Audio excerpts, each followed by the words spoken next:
Good evening. And tonight's presentation could take us past midnight. So make sure that you have your snacks eaten and put away before then, because don't feed them after midnight. Welcome, everyone. Happy holiday season. We are continuing the spooky Christmas tradition festivities, whatever you want to call them, from last Friday. If you joined us for last call, I talked about the scary ghost stories of Christmases long, long ago.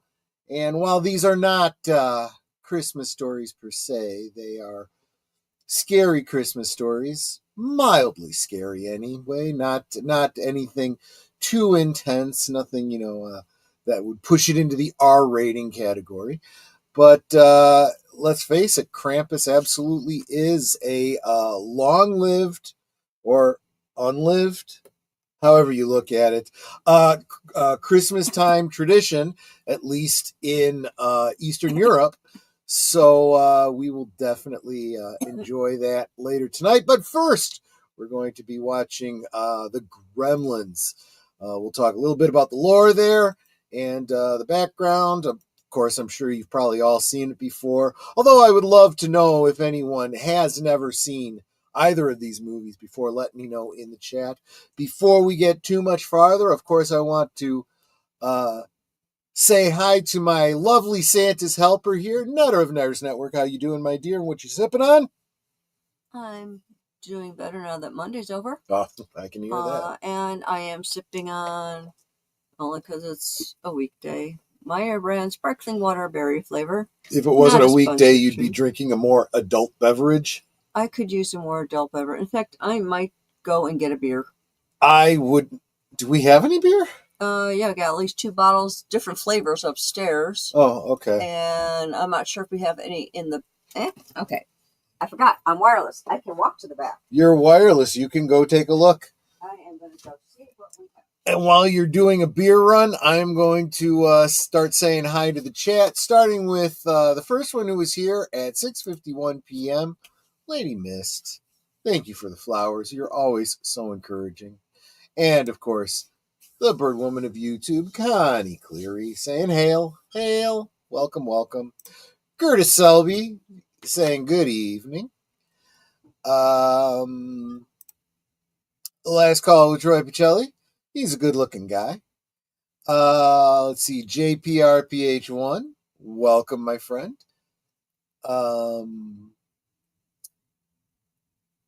Netters Network, I love you too, my dear. Yay! Are you hearing me through your headphone, or are you hearing me over the air? Both. Oh, okay, fair enough. Let's see. Space Fraggle. Greetings, fellow gremlins. Hail, Troy, welcome. Good to see you, my friend. Last call with Troy Pacelli. Idea for a watch party for shits and giggles. Incubus from 1966 and White Comanche. Isn't Incubus the one with with William Shatner? Or am I thinking of a different movie? I don't even know White Comanche, but Netter's written them down. I will look into those. Thank you very much for the suggestion. And of course, Daniel Barry, Sports Highlights. Always stopping in to say hi. I always appreciate that about you. You are always welcome to stay and watch the movie with us if you so choose. Yeah, I said hi to you earlier, Curtis. When you said it over on Netter's channel, but you go back and forth. I understand, and I super appreciate you. That's really awesome of you. I have the next 3 days off. My work schedule worked out. Good. Glad to hear that. Okay. So you could have an adult beverage if you so chose.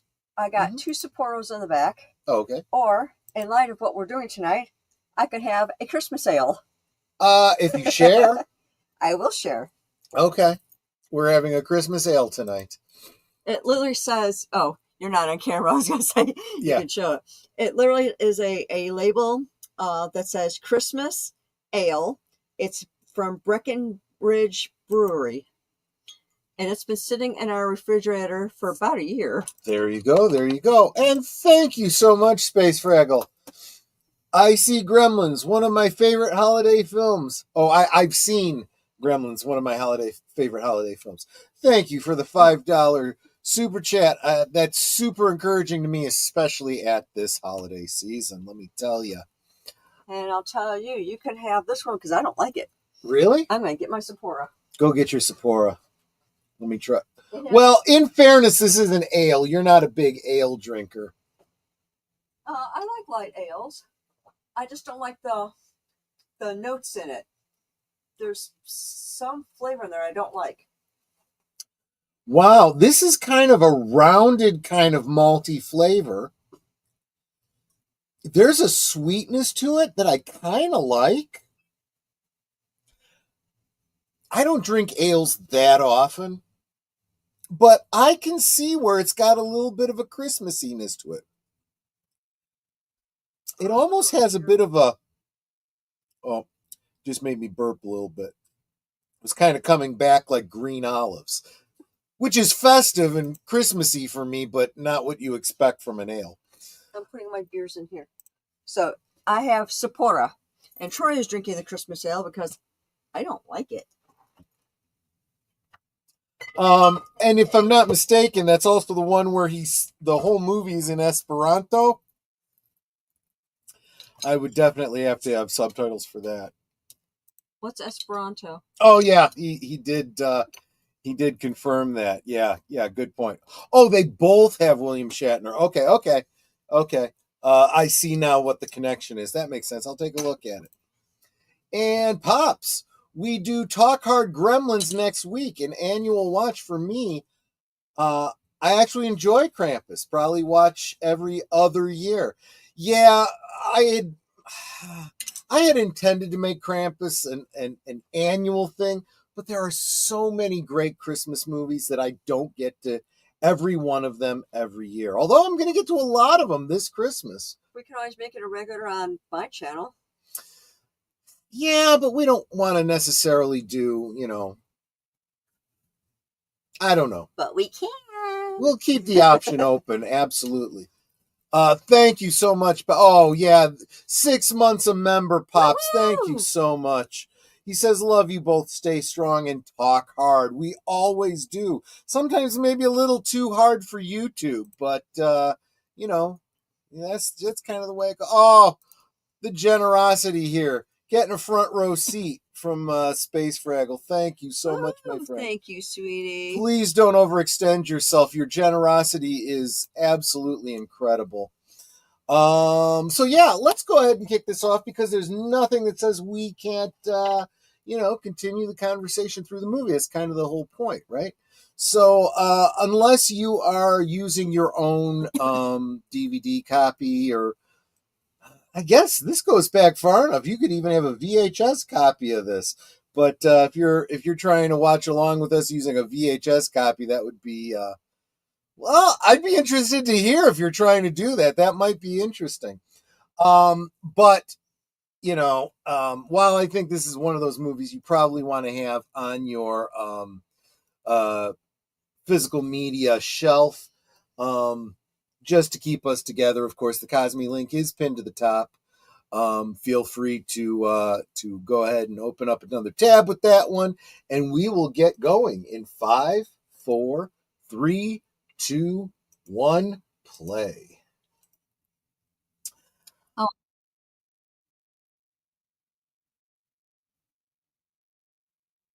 That those of you who won the gifts, they were sent out this morning, so you should being the operative word, get them by like Friday.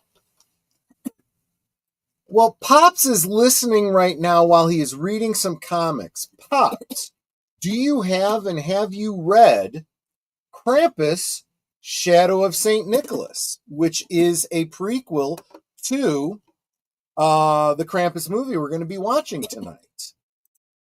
Just curious. If you don't already have it, I don't know how you can get it. I've looked, I can't find it any longer. But Which movie can't you find? Not movie, comic. Oh. Krampus, Shadow of St. Nicholas. Hold on. I'm going to see if I can find it online Krampus, somewhere, maybe. Shadow of St. Nicholas. How cool would it have been if this had been short round? Just a little, connection type thing.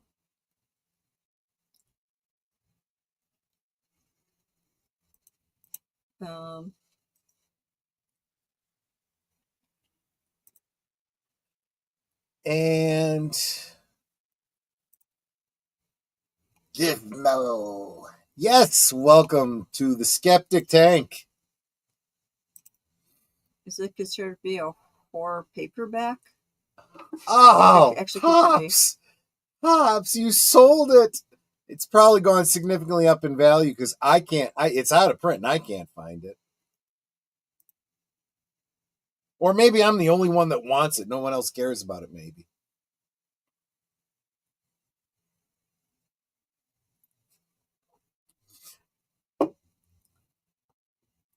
See, I love this because it kind of reminds me of the Star Wars Christmas special, the XP-38 or whatever that was that...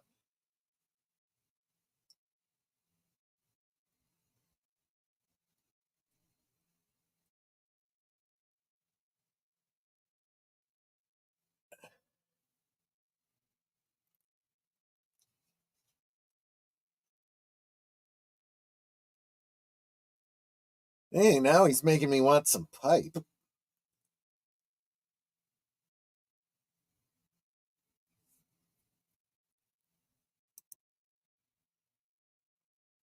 Let's see.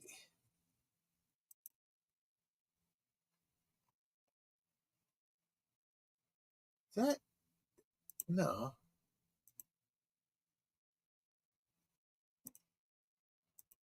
Oh.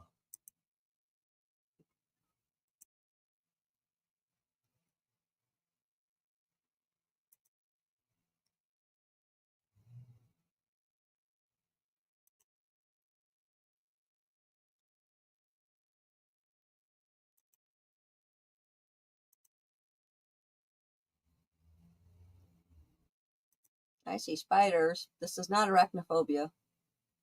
It does kind of make you wonder about that, right? Because if he's got spiders in a terrarium, he's got Mogwai in a box. I do think the singing is cute. Yeah.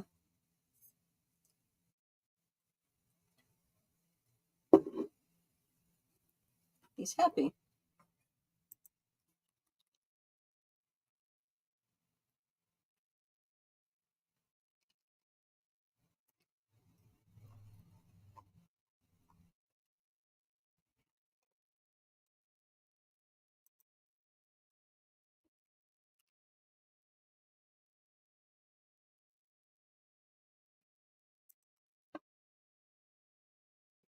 At least he starts out responsible.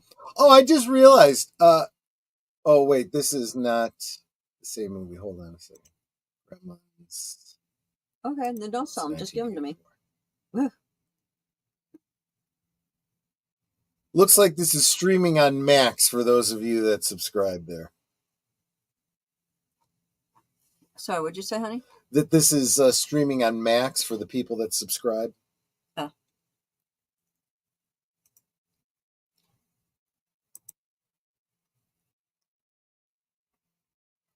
Now, I realize that this is probably not a huge shock in terms of trivia, but the neighborhood, this Kingston Falls, is the same one used for Back to the Future. Both movies were filmed on the Universal Studios backlot, so no big surprise there. Okay, so your book, the Krampus Shadows of St. Nicholas, is that a trade paperback? They may have put it out as a trade paperback. Actually, Pops, if you're still here, official graphic novel. Maybe you could answer that. It sounds like it would be right. Was that in a trade paperback format, Pops? How hard did you look, dear? $14.99 on Amazon. I'll bet you that's Kindle. Let's see. Well, they also had Barnes and Noble and a few other places. Hold on. If I didn't find it on Amazon, I probably didn't go any further. Now, see, I don't understand hitting the blonde girl with the snowball. I'd have nailed the boy next to her. Oh, okay. That one is out of stock. Never mind. I hate when they say it's available somewhere and then you go there and it's not. Yeah, I know. Pop says I should do another. Well, you know what? Let me pull this up on screen. I should do another Christmas comics video. Focus on old ones like Hellboy, Krampus knocked, Luke Cage and Iron Fist versus Krampus, Gremlins movie adaptation. I'm gonna have to look back at your older videos, Pops. Have you done the DC comics with like where Superman helps out Santa Claus at Christmas and stuff like that? I love those.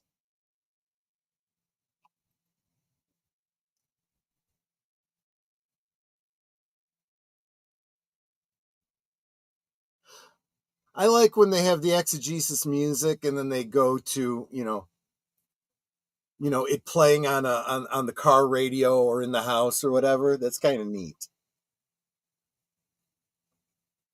Okay, that can't be good. Hey, Kathleen Kennedy was an executive producer on this movie. Would a PDF format be okay? Yeah, I suppose. See if I can find one of those.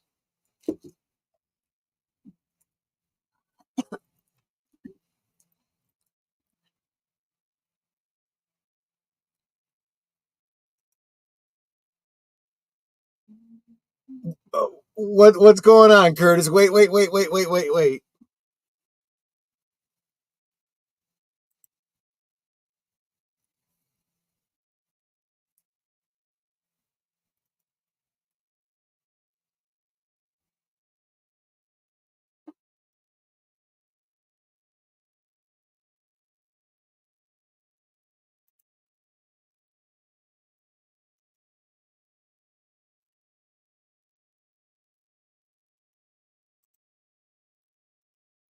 Yes, I think if you were to look back at a lot of the Lucasfilm, that's her pedigree. She is an executive producer on just about every Spielberg and Lucasfilm since, like, I don't know, Indiana Jones. It's kind of funny because in Temple of Doom, when her credit comes up, executive producer, she's actually on screen as one of the dancers.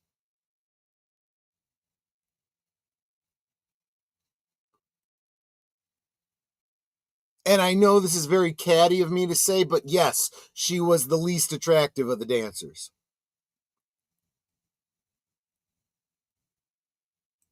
It is a fun one, isn't it? And I know there were some others too, Pops. And I am yesterday years old, found out that over in Marvel Comics, Santa is a mutant.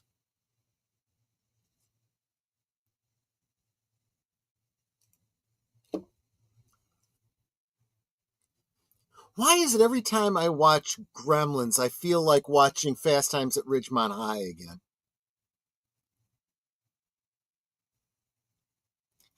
Well, because Curtis, she never actually did anything with any of these movies. She literally was riding on the coattails of men. She put some money up and got a return on her investment. It's my grits. Is that her?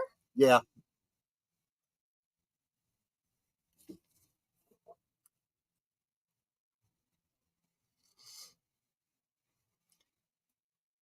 She's a Karen. Yes.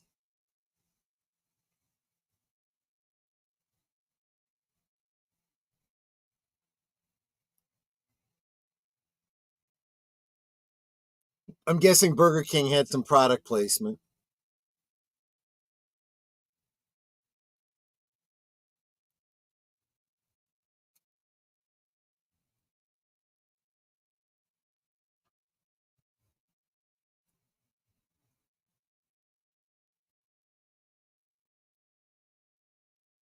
She definitely has this Mr. Potter vibe in this movie.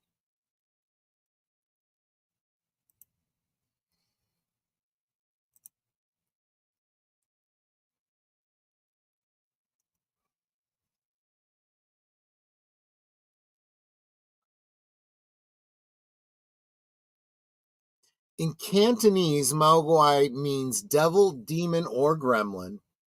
The Mandarin pronunciation is Mogui.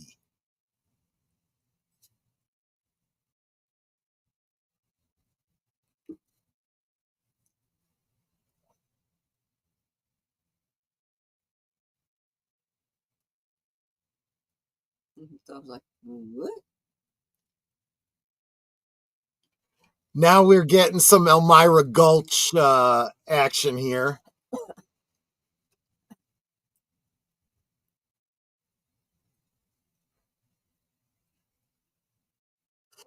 See, even as a kid, I turned to my mother and I said, "Yeah, well, what I would do to her would not be quick and painless." And my mother was like, "Uh huh."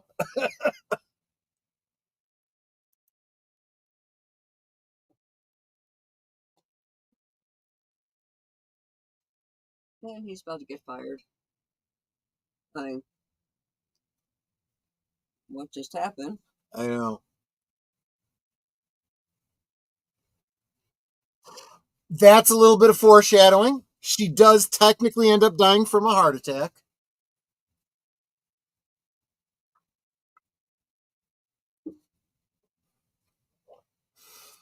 Some shades of It's a Wonderful Life here now.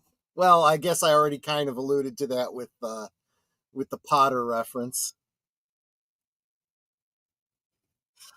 Oh, thank you, Curtis. $10 super check. I'll get you. And your little dog, I too. know, that's what I was thinking. Oh, uh, waving. Yeah, sorry. Hello. Let me back up here. Hello. Sorry I'm late to say hi. Was working on the Biggies Awards. Oh, right. Welcome, Big Al.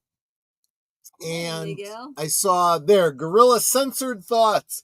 Kapla, swinging in to say hi. Well, hi there. And Big L, I sent out your fruitcake. You should have it by the end of the week. And believe me, it's been thoroughly basted.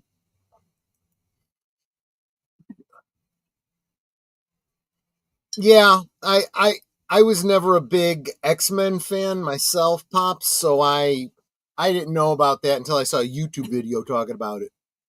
I think it was Sasha over at Casually Comics.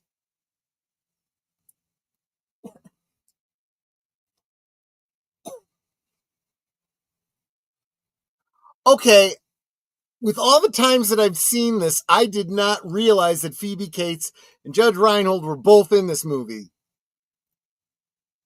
Again,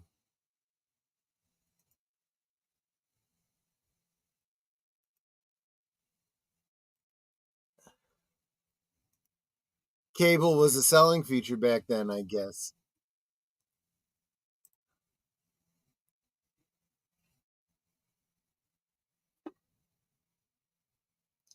I don't understand why he takes his dog to work with him.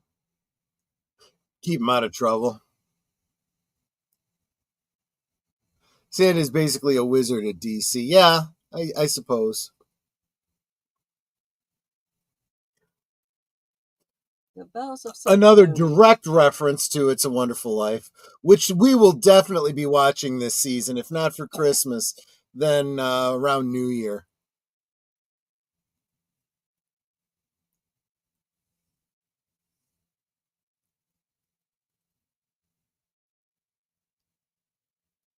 He's entrusted.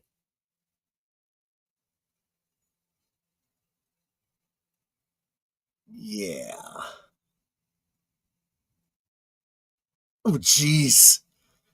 Break your hand with that thing.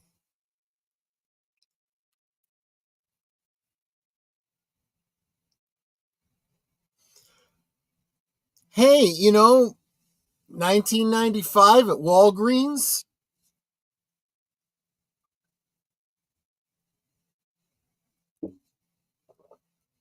What I don't like is she's cutting those onions without looking. I keep waiting for her to cut herself. Oh, no, no, no. I think what they're establishing is how badass she is in the kitchen because she's got a great fight scene later.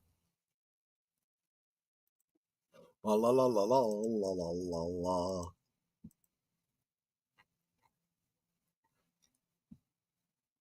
So apparently that thing never stays up.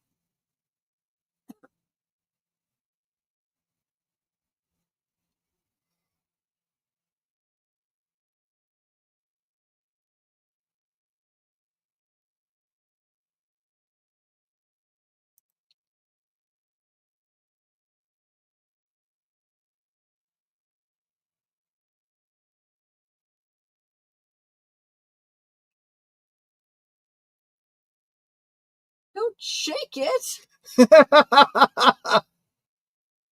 That's like, come on. Well, it's kind of like a puppy. You're going to have to take care of it.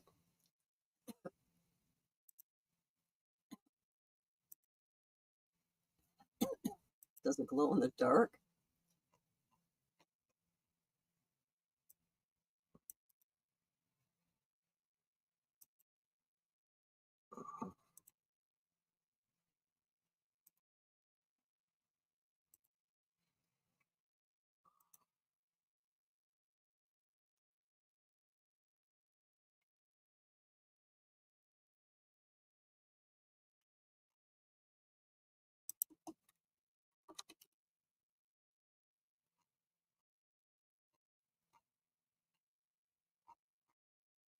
I mean, he's actually looking in the box, so why does it look now like he's sitting much further back when he's not? Yeah.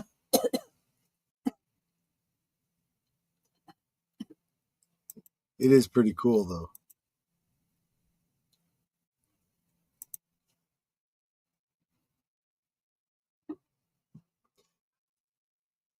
Salute, deleted scenes. He says, hail to the chat. Like, share, and subscribe. Dropping the member emojis. Yeah, he had to pick up that puppet fast enough he could tell it was a puppet. Space Fraggle says, fast times equals bazoobas. Yeah, just saying. Gizmo, caca. Leaving Mystery Night, catch up on the 2x speed. Fair enough. That's fair enough. Isn't like bright lights.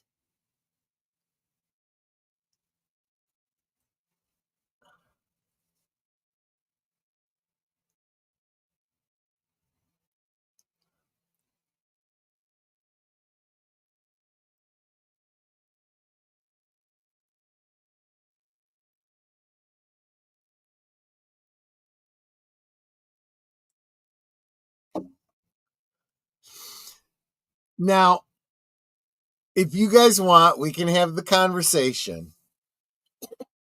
Because the first one, okay, that kind of makes sense. There are creatures in this world that are sensitive to UV light, and it can kill them. There's some humans actually. But when you start talking, don't get them wet. How wet can you not get them? I mean, how exactly does their metabolism work? And you can't give them water or anything, but what can you give them to Because any hydrate? food they would eat would have some water in it, right? The atmosphere has water in it. So is there a certain humidity level you can't allow them to be in?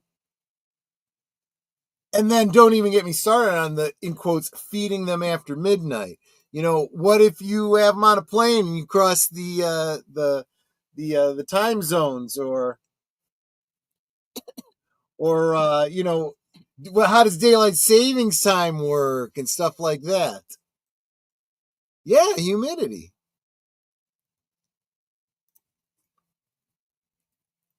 Mystery Science Theater, The Final Sacrifice is back on YouTube. I know a few of our gang were talking about it. No, I have to look into that. Right, it's always midnight somewhere. That's what I'm saying, Pops. What constitutes after midnight? I feel like we need some sub clauses on these rules.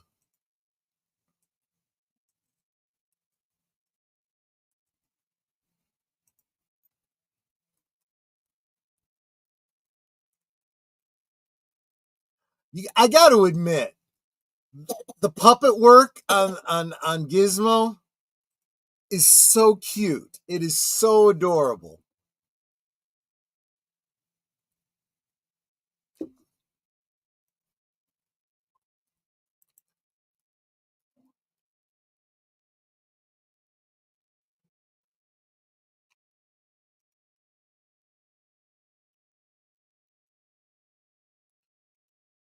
Now this is interesting. I obviously knew this. Obviously, all the Maogwai and the Gremlins are practical effects. What I did not know was they cost between $30,000 and $40,000. That's in 1980s money. That'd be like 60 to 90,000 now. When everyone left the lot for the day, security would have everyone open their trunks to their car to make sure they weren't stolen. Now I'm going to have to ask the bloke over at Movies, Music, and Monsters to do one on the Gremlins. Let us know whatever happened to those practical effects.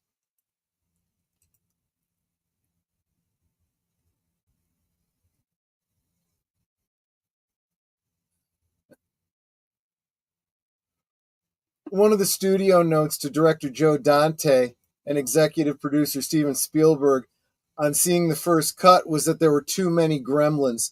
Spielberg sarcastically suggested cutting them all out and calling the movie People.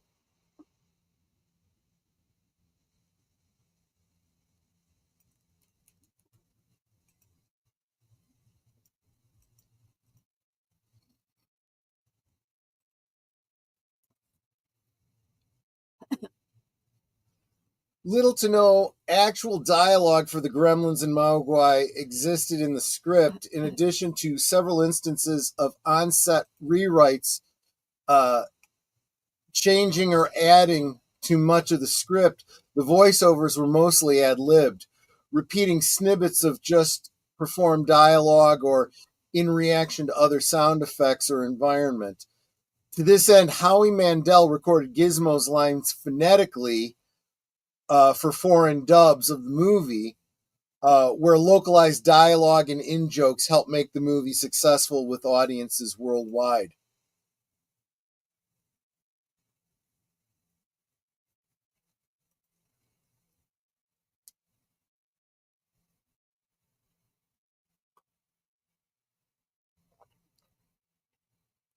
I do like him repeating Mogwai, Mogwai, Mogwai. And humble too.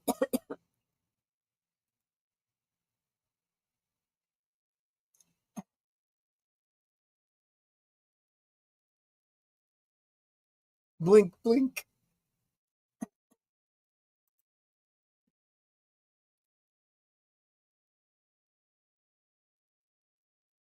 Let's see.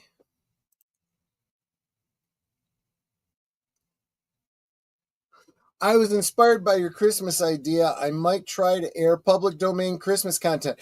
There's actually a bunch of cartoons. In fact, my Christmas morning is probably going to be a bunch of those cartoons.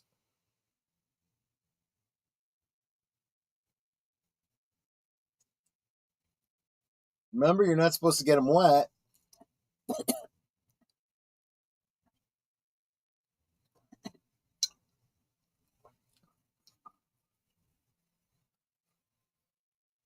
It's a tribble.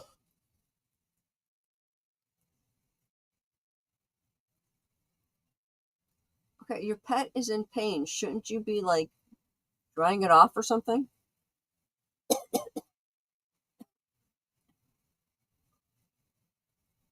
Grows pretty fast, It's a tribble. right?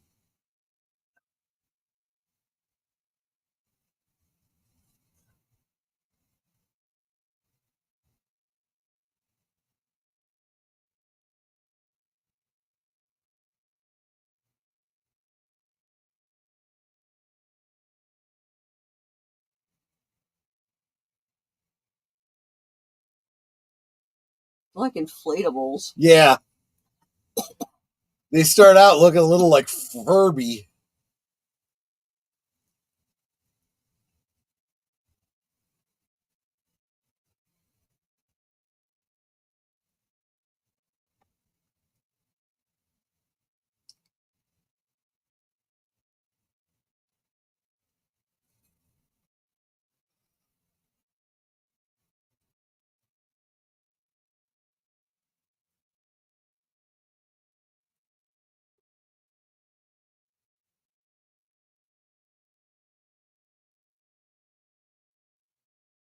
He almost got bit. He's no longer interested. Yeah, but now he's interested in the 3D book. No, he's pretending to be interested in the book because he's like, I don't want to deal with those anymore. Oh, they're a little bit dangerous, right? This is the one invention that actually does exist. There are automatic card shufflers.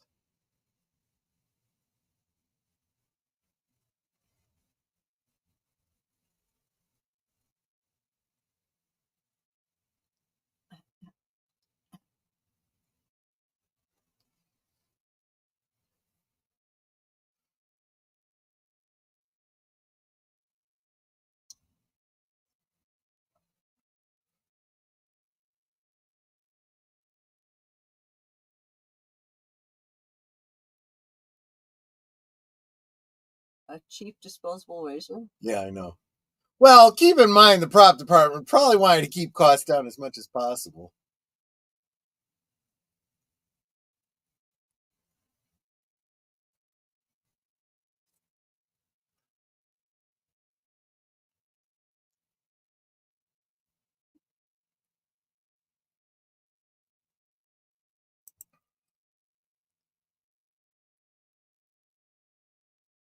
I like that little arcade game.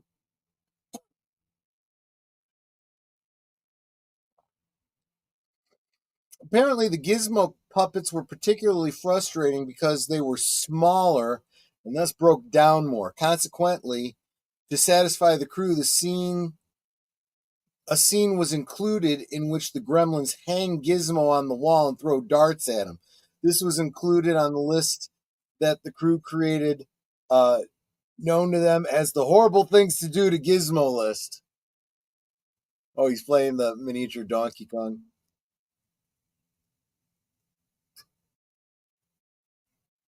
You can't do that. You don't know how they'll react to people's.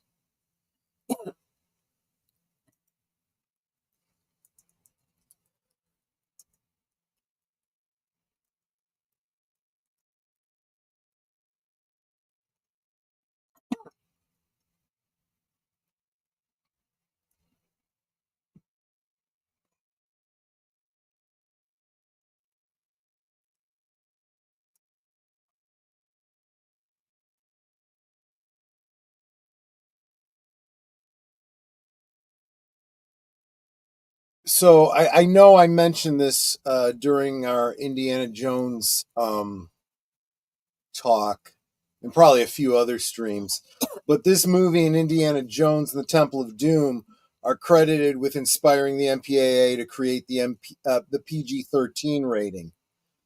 Many felt the movies were too violent for PG rating, but not really violent enough for an R rating.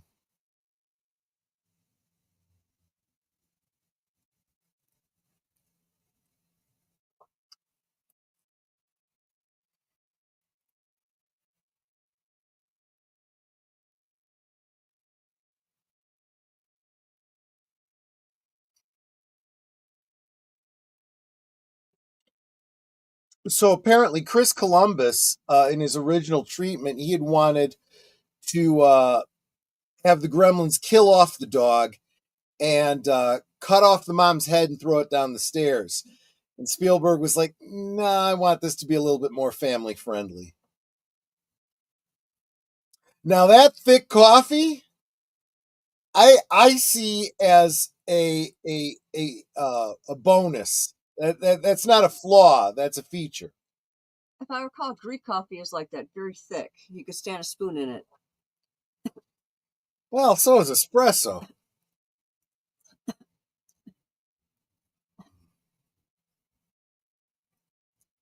Unless I'm mistaken, it's the same high school from Back to the Future. Not positive. Oh, don't get him wet. He's doing it to make a duplicate for the biology teacher to check out. WKIP in Cincinnati. Oh, is that him? Yeah. Oh my Venus flytrap. gosh! That is Venus flytrap.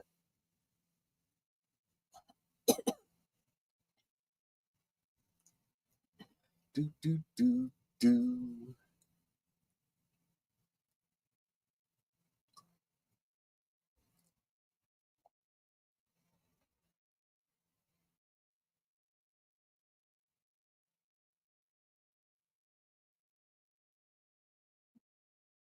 Okay, that was kind of adorable too.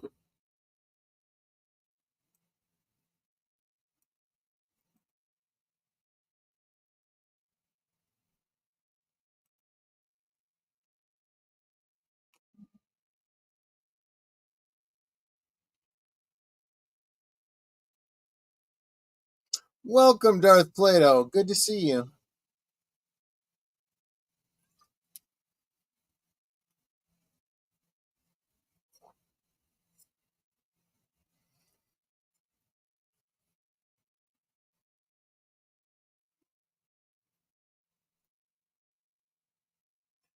You know, this whole thing about him talking about WWII and the gremlins and they get into the machines and the stuff, that kind of was a thing that the boys would talk about in World War II. There's a Bugs Bunny cartoon that talks about that. Bugs Bunny dealing with a gremlin in a plane and stuff.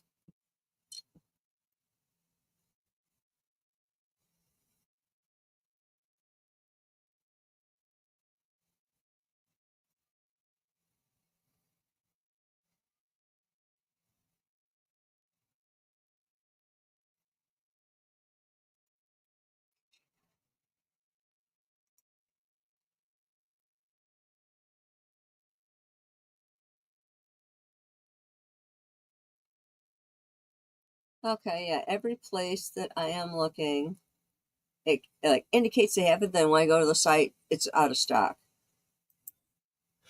Joey Plato says, "Don't feed Troy after midnight." You know, I could probably do with not being fed for a couple months.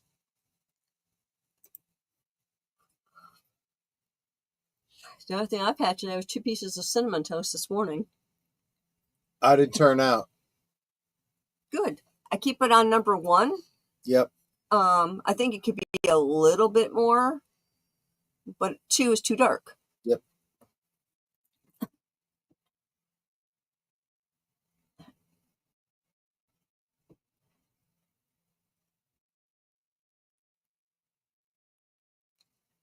Although I did come across Mr. Cthulhu Presents a Krampus Christmas, frighteningly fun. Yeah.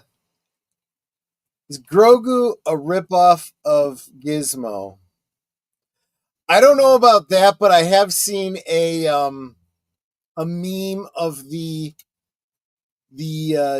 transgendered gremlin from Gremlins 2.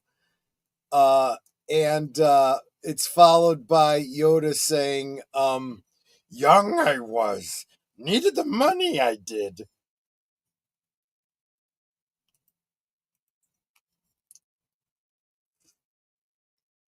My dad died on Christmas.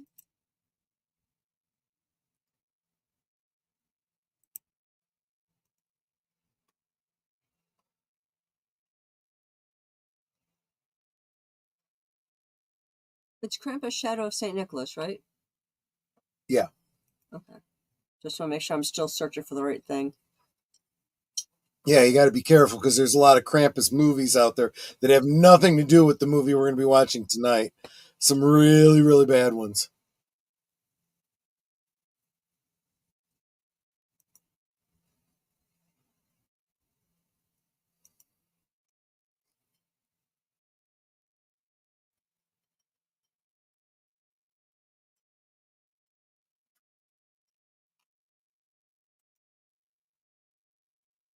I mean, after all, I walked you home in this snow that's made out of asbestos. I'm going to end up with cancer. Least you could do is give me a date. It's a joke, folks. I know this wasn't asbestos. This isn't The Wizard of Oz or whatever.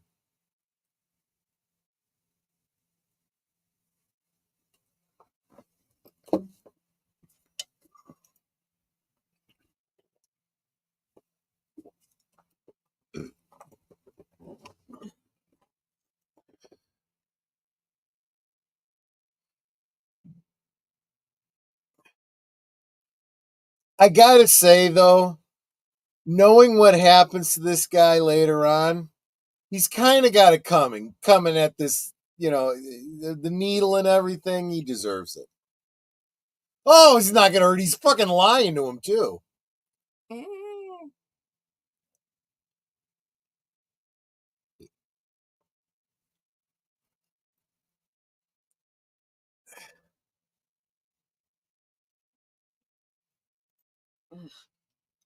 Yeah, it still hurts, you bastard. It's nice that you took it out of his paw.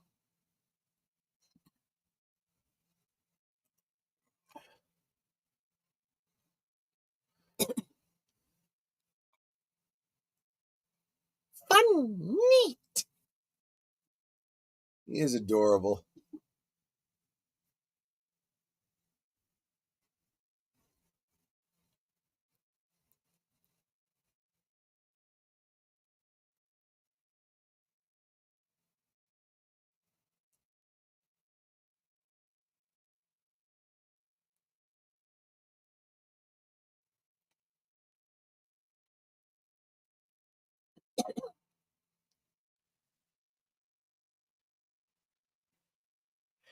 See, this is kind of creepy. The whispering thing, it's like they're clever.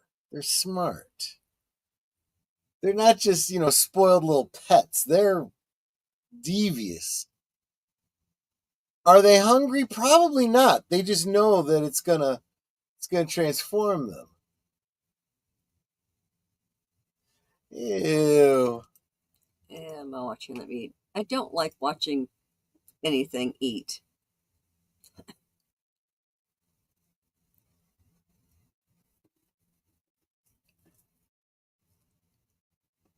Nope. Nope, because he's a good little Maui.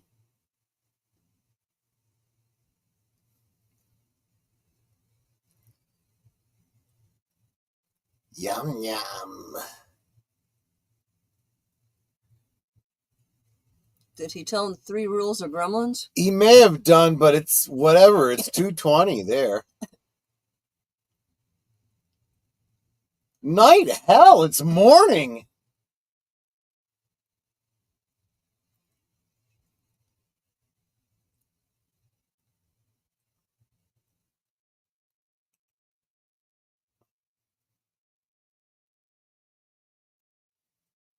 It's like, I'm going to get that sandwich. Is that PB&J? I don't know. Looked like it.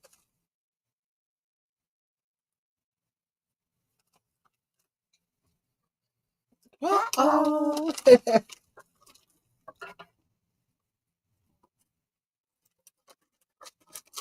Invasion of the Body Snatchers? Yeah, the original. You're next. Good one, crunk. They're falling asleep. Uh-oh. Nope.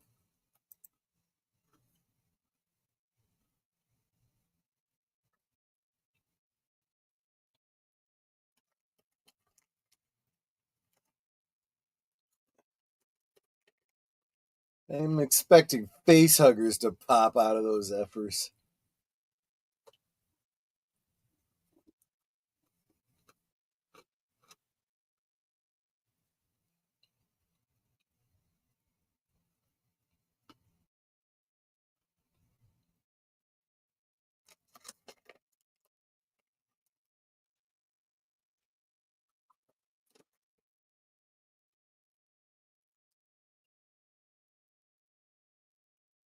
Yeah, see?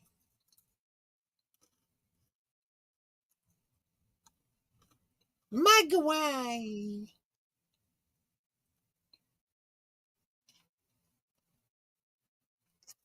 Pretty much. Pupil, but it's pretty putrid.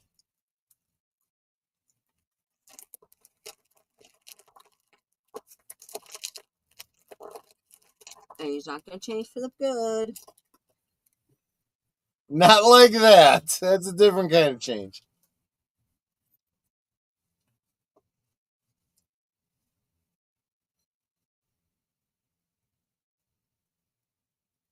What, you want some Sephora? Let me compare.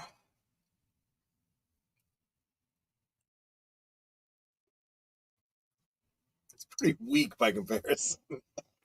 Yeah, I don't like yours.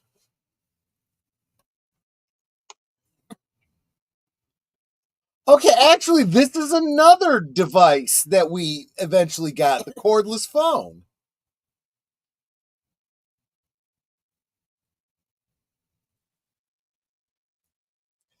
Okay, little Easter egg is that time machine in the background there. You know, the time machine from H.G. Wells' The Time Machine.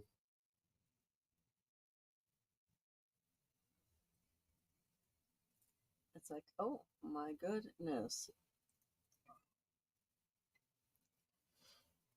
Why does everything with these things... And now it's gone. It's disappeared.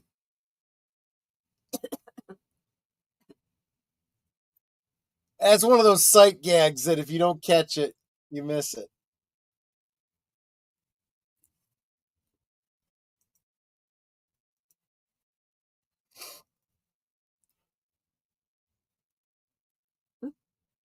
Not what I wanted to do.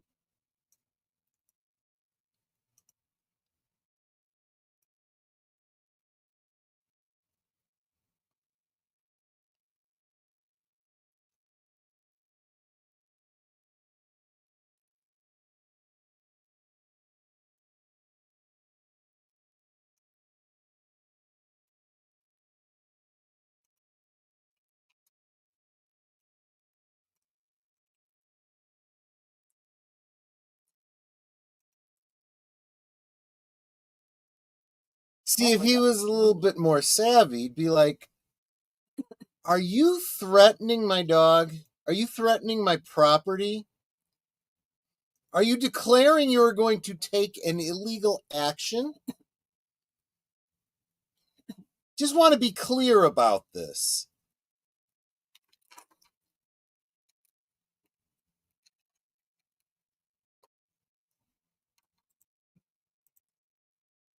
Has he got a human heart? Yeah, it's inside of his chest.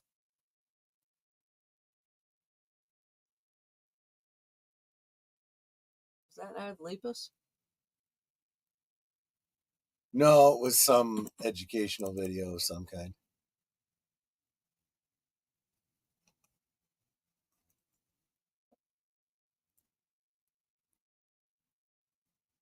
What's cool is not only does it open up with, the fog of dry ice, but it bioluminesces green.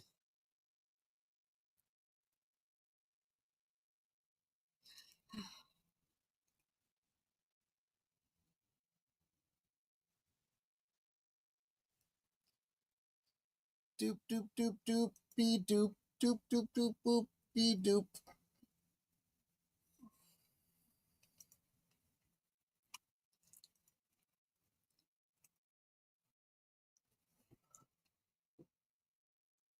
Perfect timing. Get rid of the kids so that they don't watch you get dismembered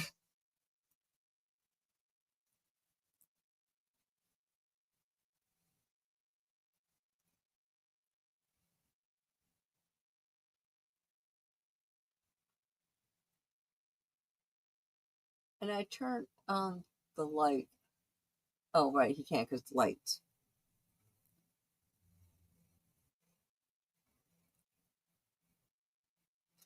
Okay. Here is a PDF version, but it's a CBR, and I don't know how you open those. Oh, yeah, you need a comic book. I forget what it stands for, but yeah, it's a... So there you go. Thank you. If I don't already have it, I'm going to have to download it, but I can do that. Krampus Shadow St. Nicholas 2015. Yep. I mean, it said it was a JPEG thing, but it didn't download that way.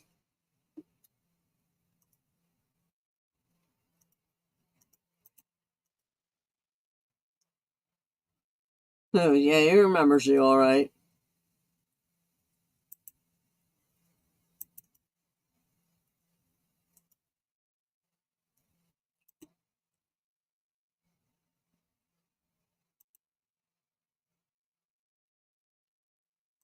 And if you need to re-download it, the site is called Get Comics.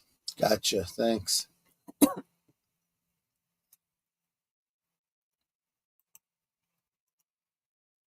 I'll actually give you the link because that would be smart. Yuppie.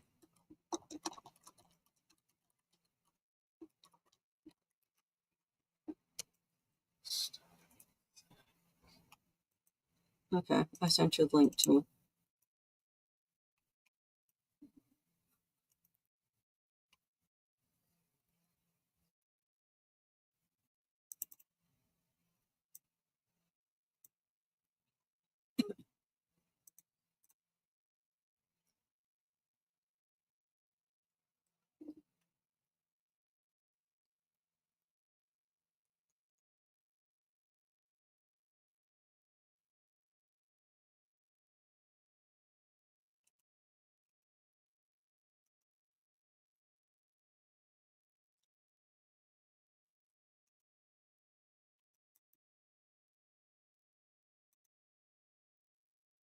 Yeah, you're gonna be hurt. So if this is at the Universal backlot, that's what, California? They never have winters. So that means that's all artificial snow. Holy crap! He's dead. With needles in his butt, or a needle in his butt.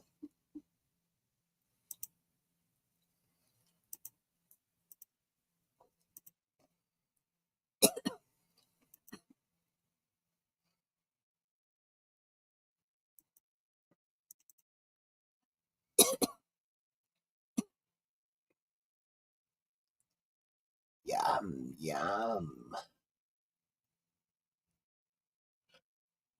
Now here's another question.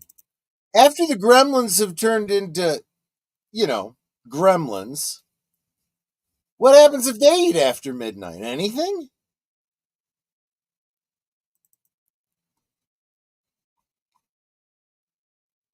Yeah, it works great on a CBR player. Thanks, sweetie. You're welcome.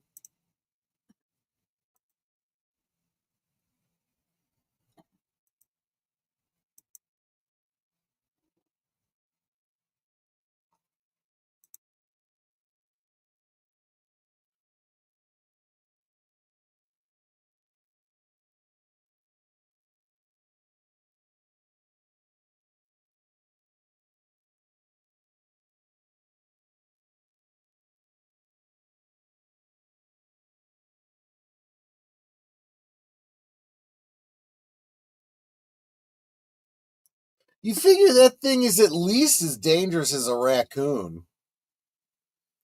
They're pretty vicious. It's about the same size, too, if you think about it.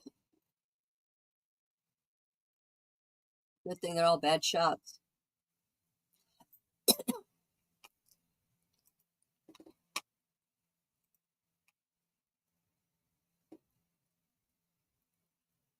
See, she's probably thinking like rats or raccoons or squirrels or something.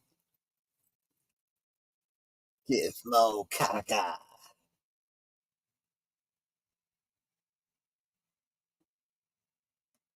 And it's like, what am I hearing up here? And do I need to arm myself? See, and her reaction isn't, oh my gosh, I got to call somebody. I got to stay away. She's going right towards it with a knife. Which would be me. Talk about badass, right? Oh, but we don't like strong women, right? In movies, we're threatened by strong women. I agree with you, Lester.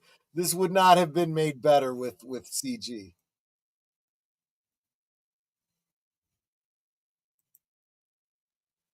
Phone home, an ET reference.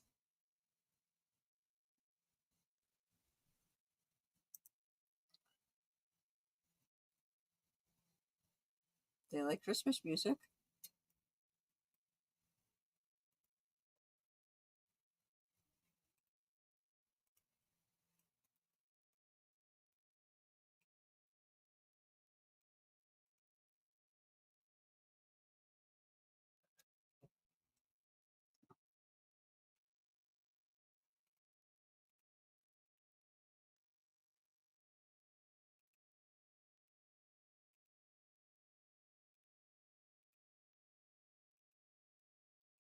So the dog in this movie, Mushroom, was the dog's name.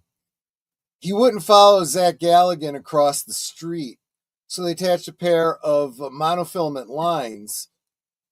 Aside from that, director Joe Dante said that the dog was a joy to work with, a priceless talent of reliably creating the ideal reaction to peculiar lines that were perfect to cut to. In addition, Mushroom tended to work easily with the Mogwai and Gremlin puppets, moving in sync with them during shooting to produce believable reactions to their actions.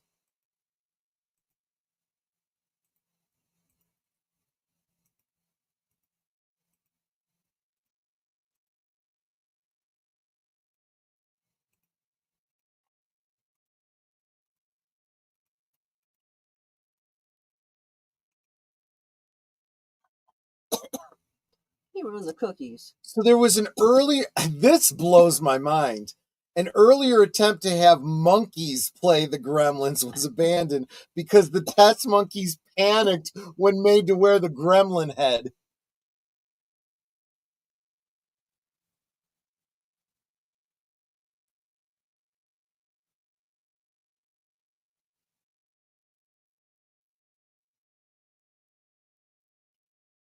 I mean, she picks up a TV tray and uses it as a shield.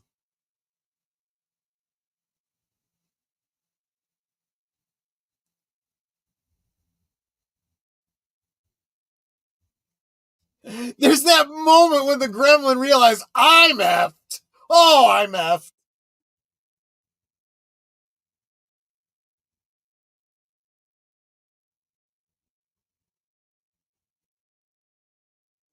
Now, I was going to say, oven cleaner alone would eventually kill him. Oh, no, flea and tick. Sorry. But microwave. Oh, that's awesome. See, this is one of the best scenes of the movie. Is her just going all friggin' Rambo 3 on down, 2 to go. She's like, I'm double wielding now.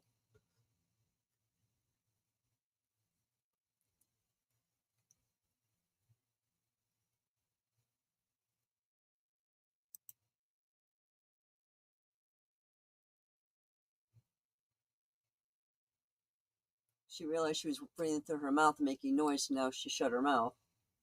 Yeah.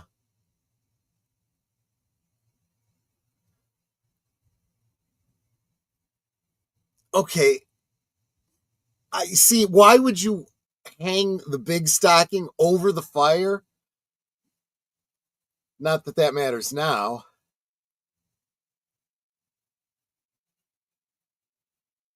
It's not what you think it is.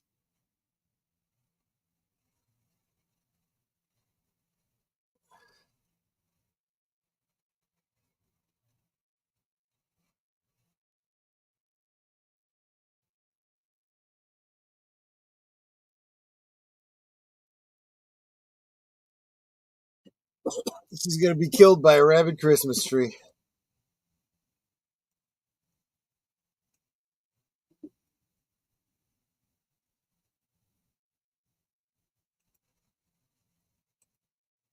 One of the reasons for the no bright lights rule was that in 1984, director Joe Dante and Amblin could not completely navigate the perilous waters of special effects for the Gremlins puppets that well. By keeping it dark, this camouflaged their problems. This is an old sci-fi trick. Dante did the same thing with the tricky and lumpy practical effects for Howling 3 years earlier. That's 4 of 5. There's the last one, Stripe.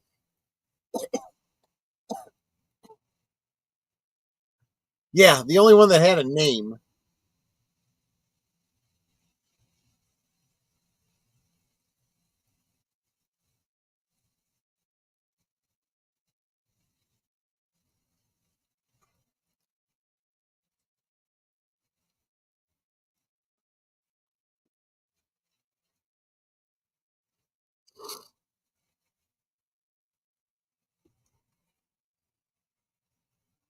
Just like, wow. But 4 of them are gone. They're dead. So this is a great commentary. The filmmakers were pushing the envelope with technology for this film. It wasn't until director Joe Dante made Gremlins 2, the new batch, that it had advanced to the point where they could get Gizmo running and dancing.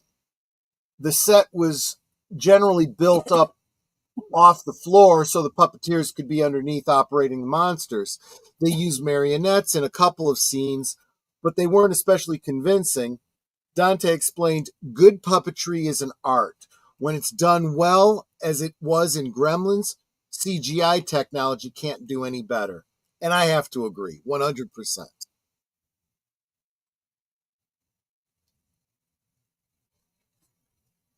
course, Robbie the Robot.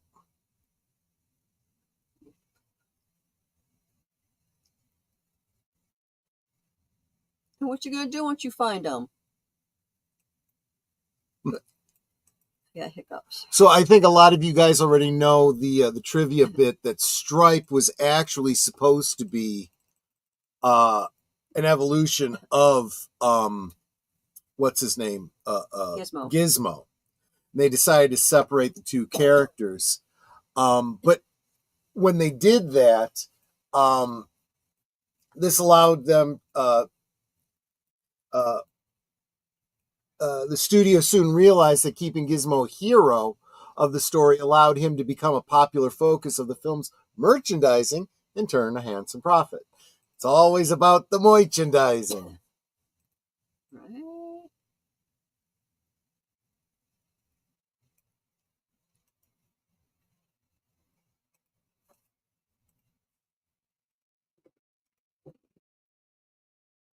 This is a funny bit of trivia. Phoebe Cates recalls hearing some studio concerns that after Fast Times at Ridgemont High, she might not be wholesome enough to play Kate. Director Joe Dante had seen the movie and felt that she was awfully wholesome. And I'm thinking, I think the wholesome thing makes you that much sexier.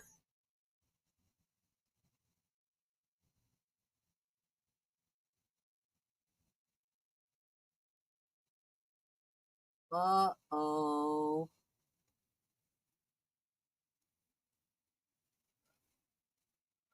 I was making a joke, but I guess it's true. Gizmo was the inspiration for the Furby, a multi-million selling mechanical stuffed animal in the late 1990s.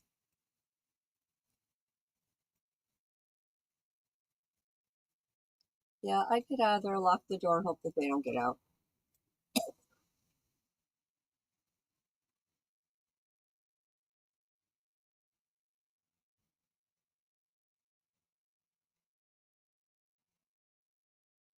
We are screwed now.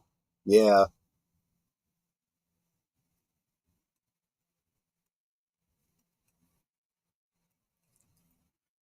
Director Joe Dante still owns the Peltzer Peeler Juicer. 37 years later, he listed it for sale to any devout movie prop collector. He stated, with the advice and a little help from some friends of mine, I've attached an NFT that will function as the juicer certificate of authenticity because blockchain security eye roll. Yada yada something something authenticated forever.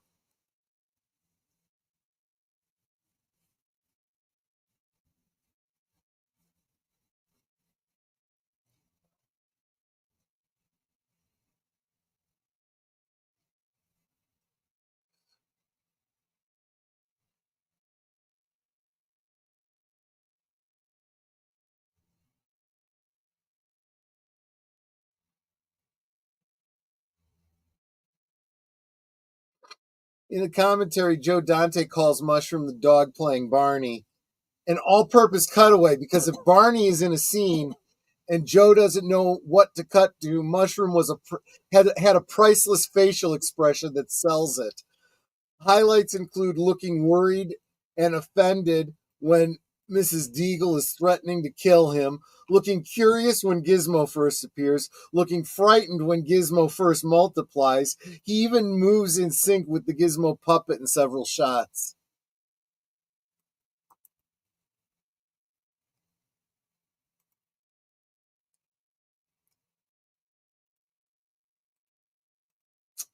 Lester says, I noticed Phoebe Cates during the Gremlins new batch, and remembered seeing her in Drop Dead Fred. Then I saw her in Fast Times. Yeah.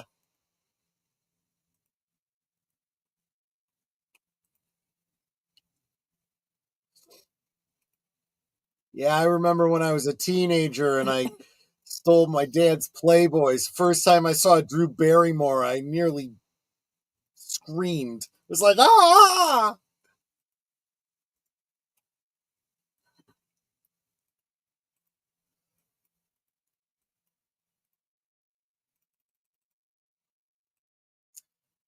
Space Fraggle says when she tells the story about her dad at Christmas, you can't help but feel sympathy and love for the character. Yeah, it's interesting because the studio wanted to cut that whole bit from the movie, and because they said we can't even tell, is this supposed to be funny? Is this supposed to be sad? And Joe Dante said that's the whole point. That's basically what this movie is. You're not supposed to be able to tell if it's scary, sad, funny. You know, it's supposed to be a little bit of all those things. That's why they ended up keeping it. Welcome, Dark Woods presents.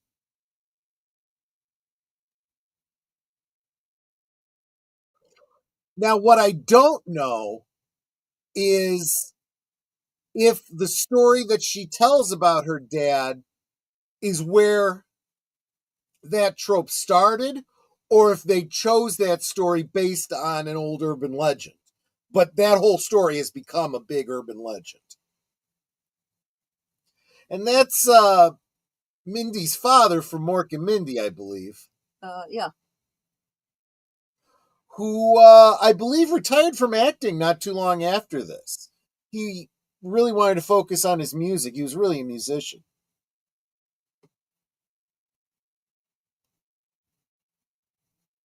Yes, thank you, Curtis Selby.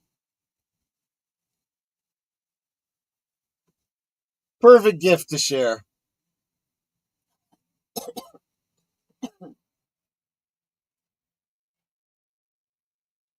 But there's bright lights.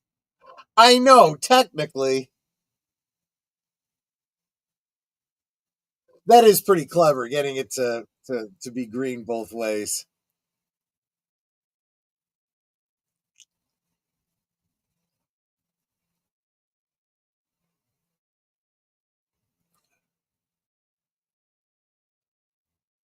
Well, don't forget, Darkwood presents the Cosme links at the top, and you can also be joining in the memeology over in Cosme.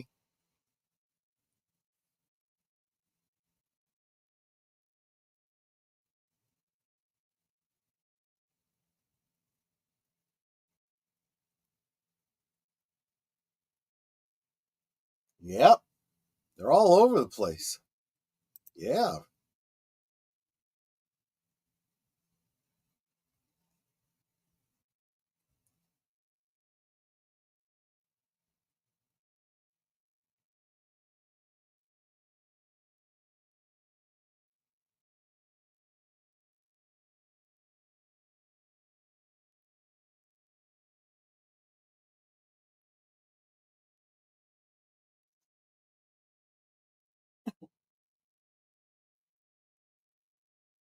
Like that. Let me drive. No, you're drunk. For those of you that are camera aficionados, or film aficionados, this was the last movie to be shot in Eastman Color 125T film stock, which was discontinued shortly after this movie finished shooting.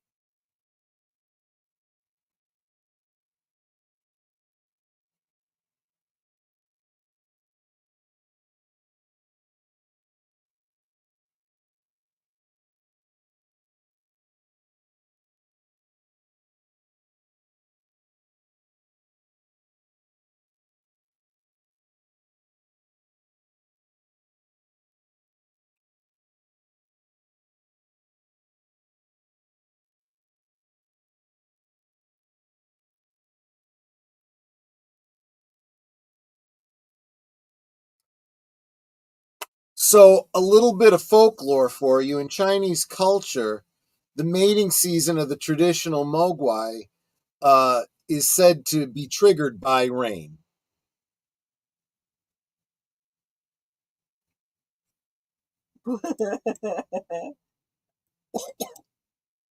Yeah, yeah, yeah, yeah, yeah. Yeah, yeah, yeah. What happens if she gets them wet now? They're gonna do more? Yeah, I guess they would because Stripe did.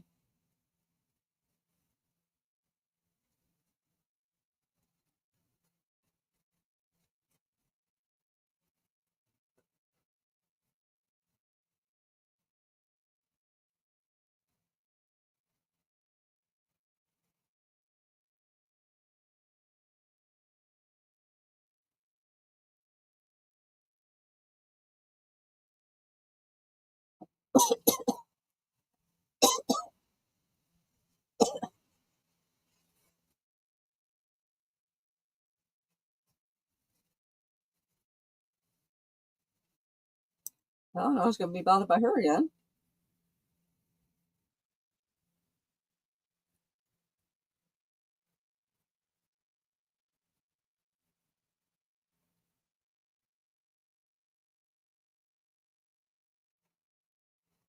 Okay, I did not know this, but the term gremlin is a neologism popularized by Roald Dahl, famous for his somewhat dark children's books.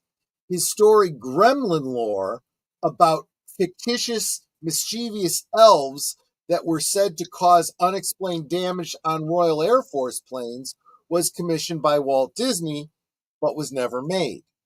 Thus, the lore about them being in the whole WWII thing and the Bugs Bunny reference I made earlier.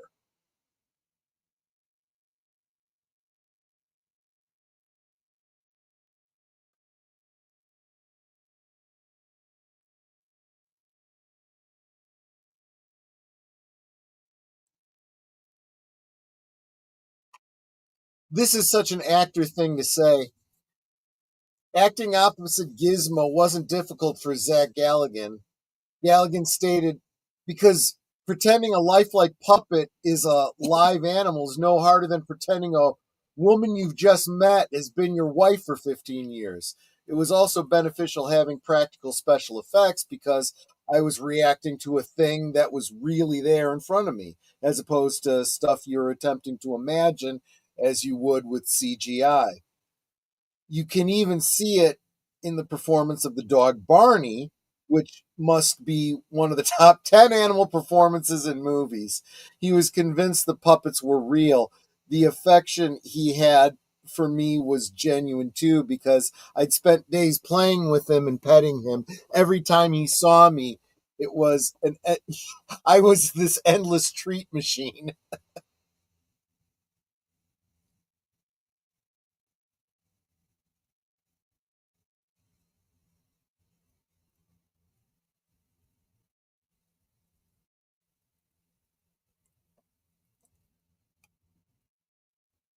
Zach Galligan recalls Phoebe Cates teaching him the importance of always having your character add a little something to the scene. Galligan states, so she bent down and she picked up a piece of sawdust and put it on my shoulder.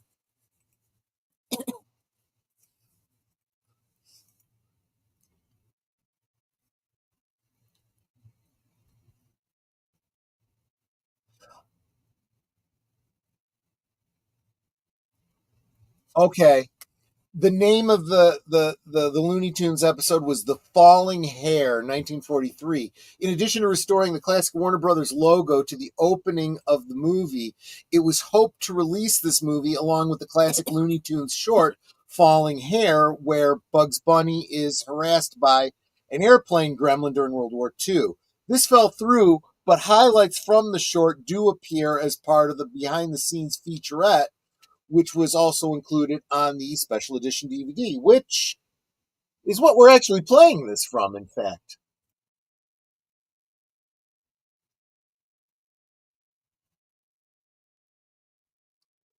So in this scene, one of the screams that she makes um, is actually a real reaction. She actually saw a cockroach.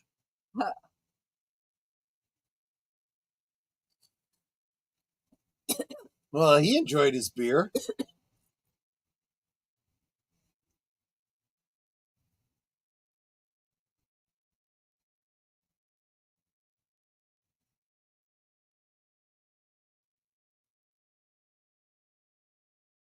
Is that when you saw the cockroach?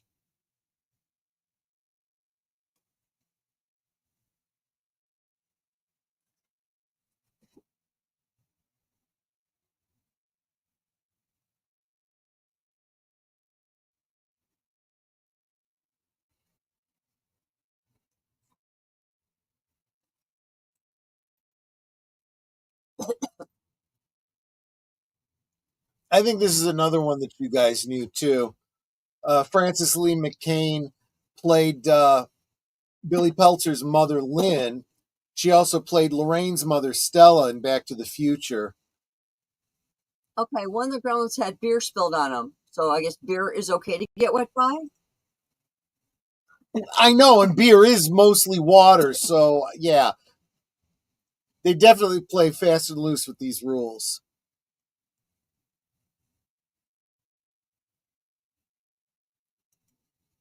This is without a doubt my favorite of the Gremlins.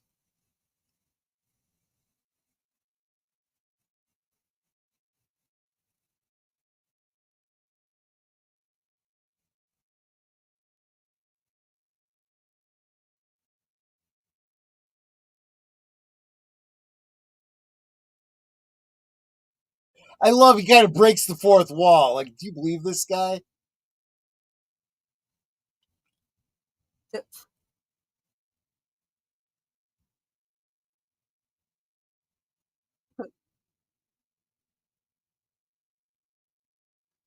Ew.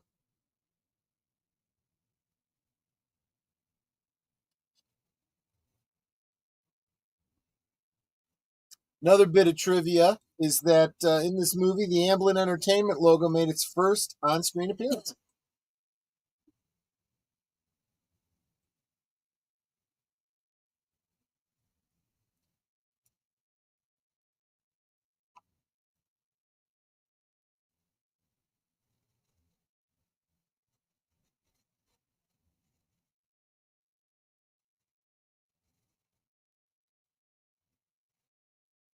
Well, how's she supposed to light it if you keep backing up?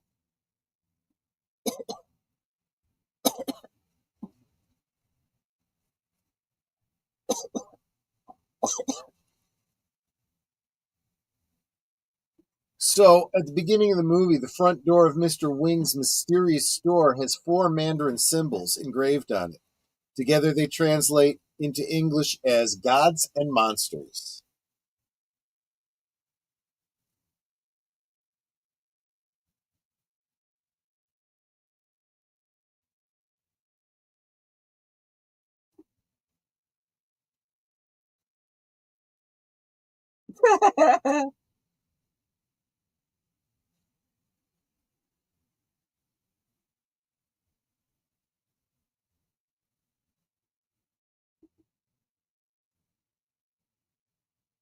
That's it. I quit.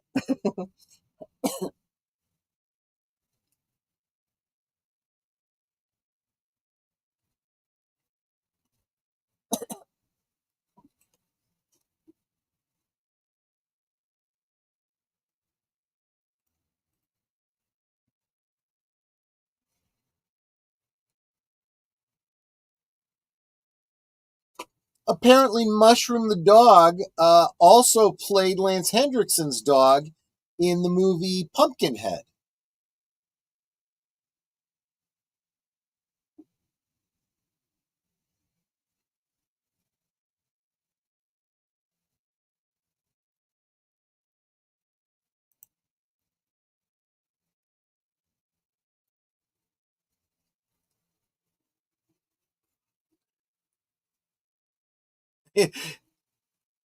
That's why he's my favorite gremlin. Guy number one, why is Phoebe Cates putting sawdust on my shoulder? Guy number two, why are you questioning the mission? I don't even know you anymore. In the original screenplay, the gremlin was supposed to eat the dog and decapitate the mother. Yes. Yeah, I had mentioned that earlier.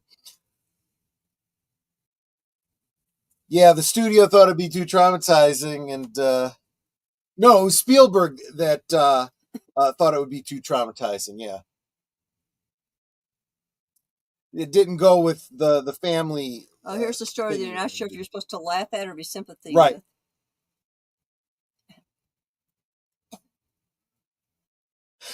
And I love the fact that they're so self aware of themselves that in the second movie she parodies this moment with another story which is more goofy.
Okay, this is a pretty random piece of trivia.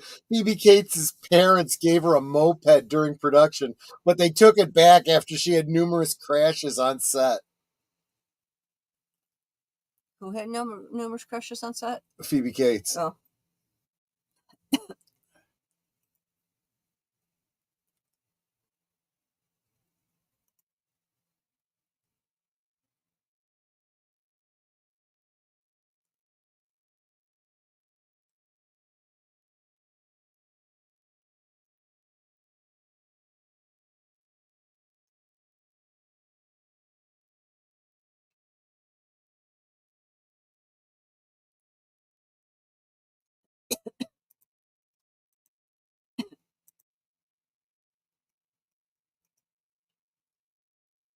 Well, this is interesting. In Mrs. Deagle's house, Edward Arnold is shown in a few photographs as Donald Deagle.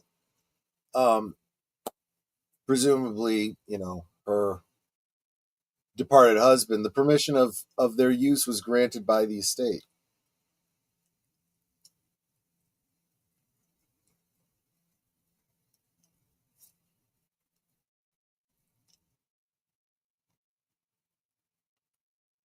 Snow White and the Seven Dwarfs.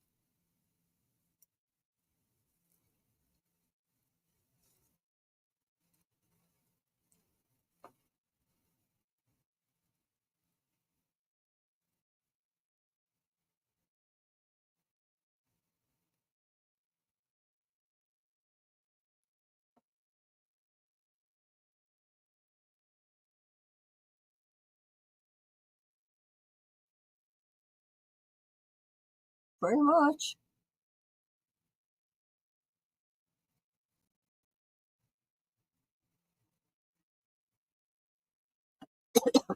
Well, yeah, they're not going to know how to run a projector.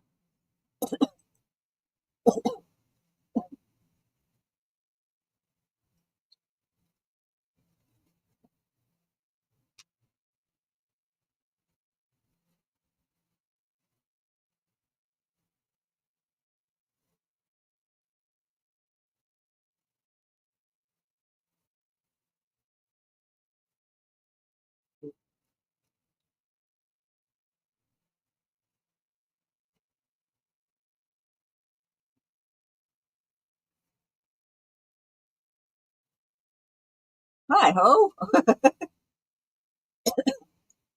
It's very interesting that Warner Brothers Film was able to get the rights to use a Disney film.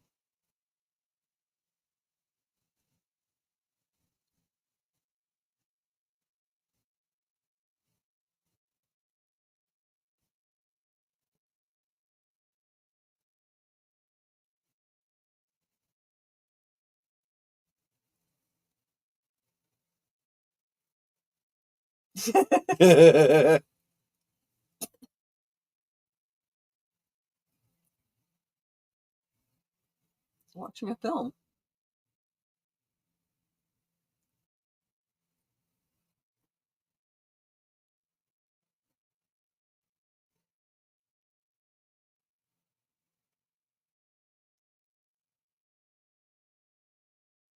How does she know where the boiler room is?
Okay, well, one's going to escape.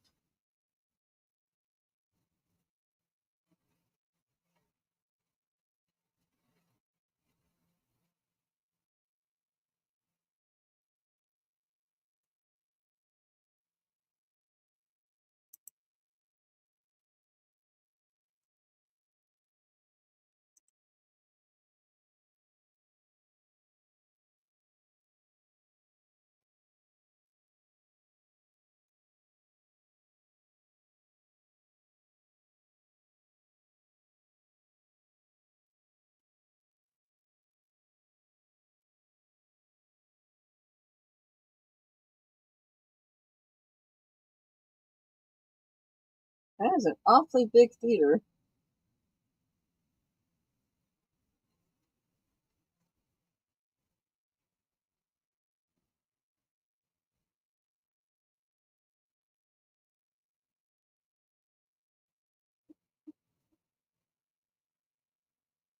Is this gonna blow?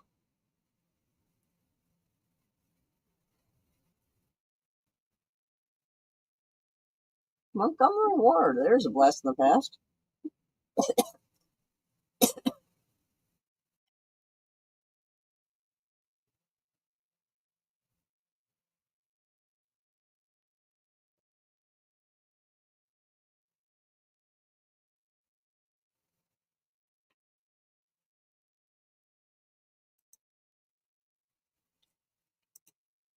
Got all but one.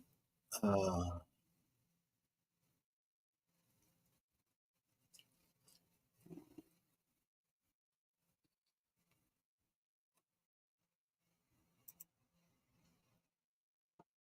He's like the villain in those slasher films. He never dies, even when you think he's dead.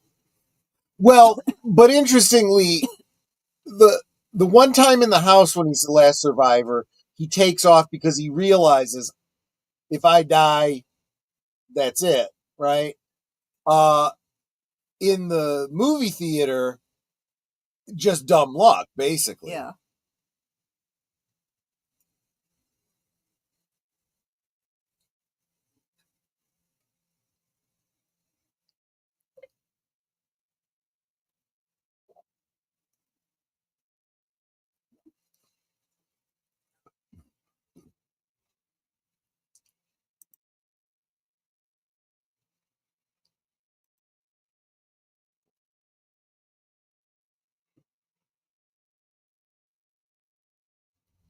Ah, the kiss.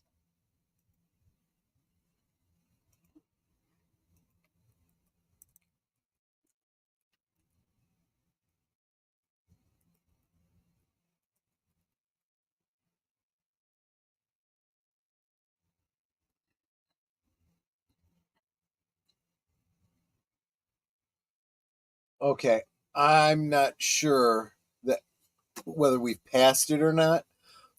Probably closer to the end because I think that's where Stripe gets killed. But in the store's gardening department, a Triffid from Day of the Triffids is seen.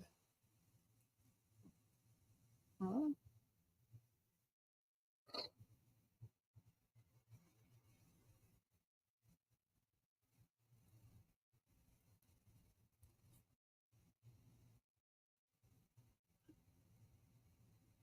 So he was there.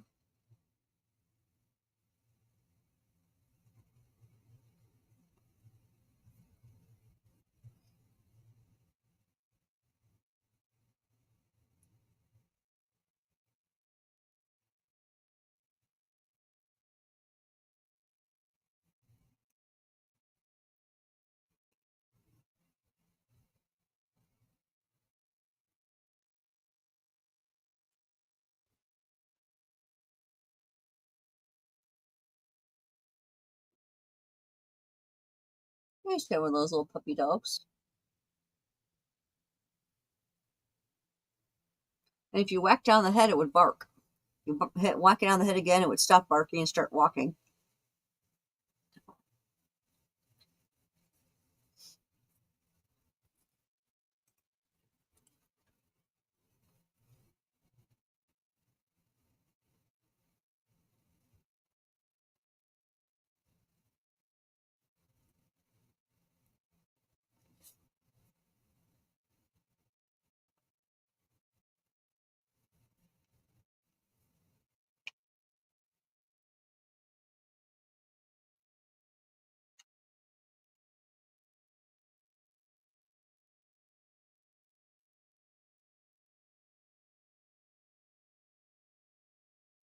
Whoa. Yeah.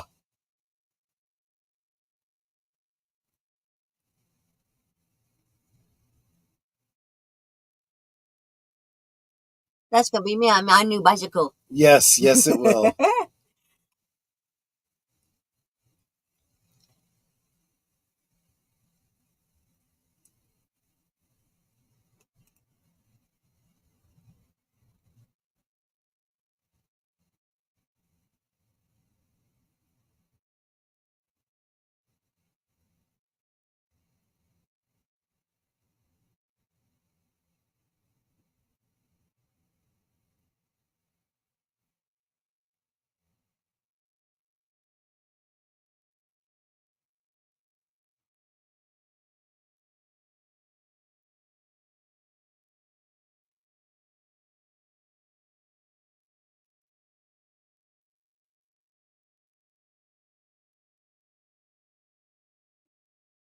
After adjusting for inflation, this is the second highest grossing film to ever reach number one at the domestic box office after Grease.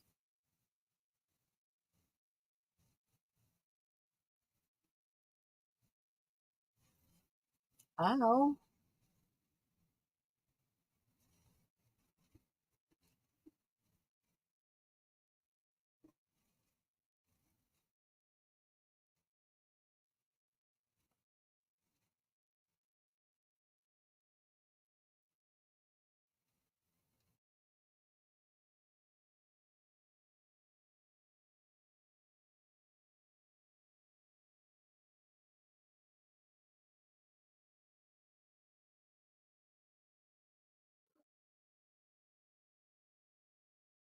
This scene wasn't in the original script. It was improvised by the director during filming. The uh, the the scene with the chainsaw. And the car just happens to drive.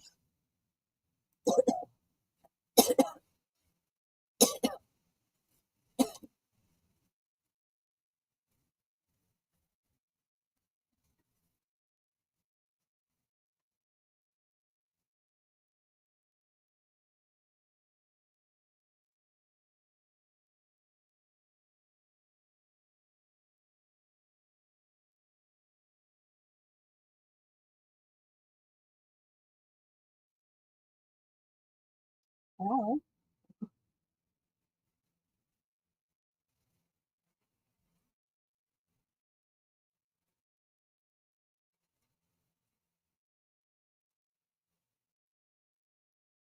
Uh-oh.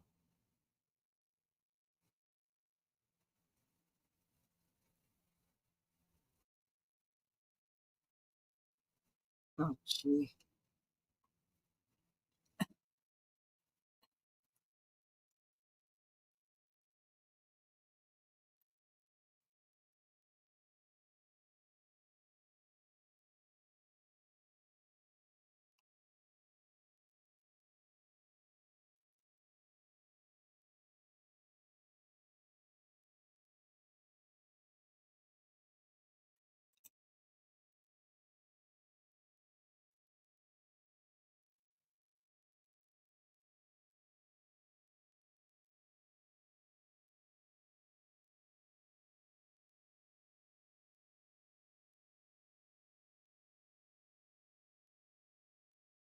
Like, shut off the fountain.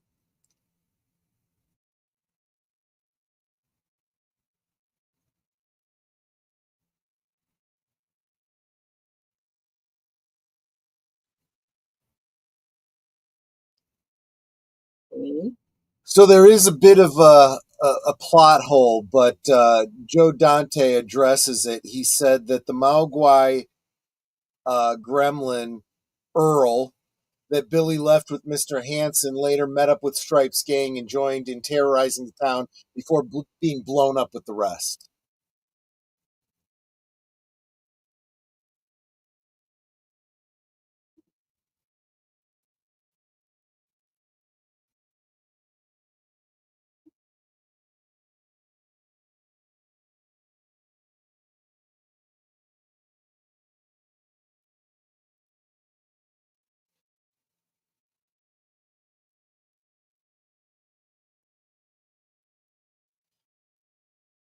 Gizmo Gaga.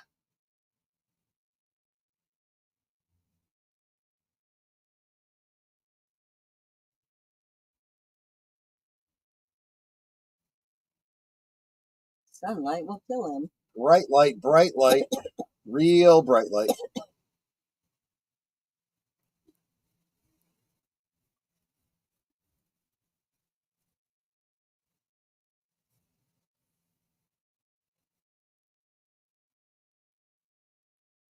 You.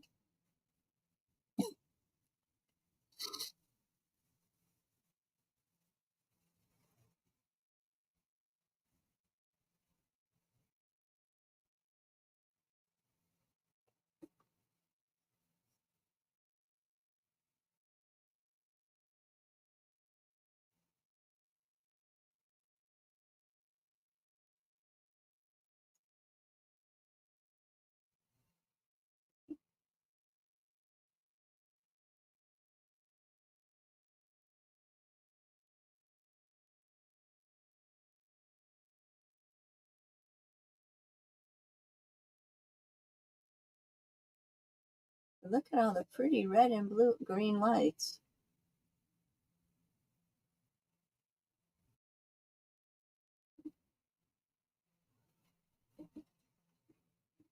Creepy.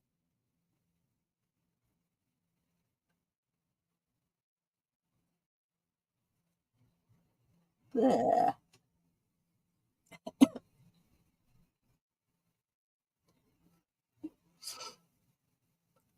Okay, this is probably the most frightening piece of trivia I've seen so far.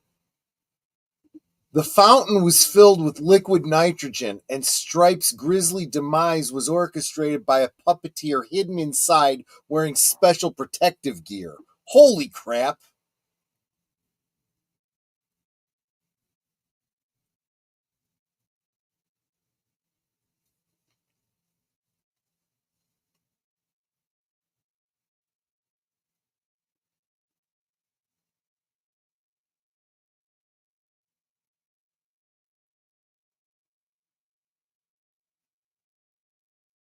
Never thought about this before. In the scene with the snowplow, Futterman points out points at the creatures and identifies the driver as a real gremlin. This instant recognition of them suggests that he encountered gremlins before.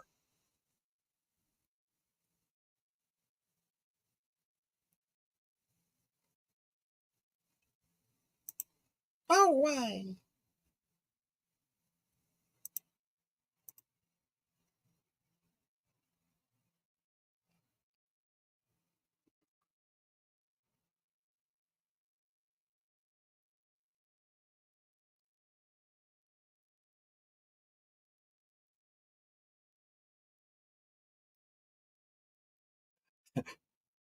Did you hear that? He said Baba. That's Chinese for father.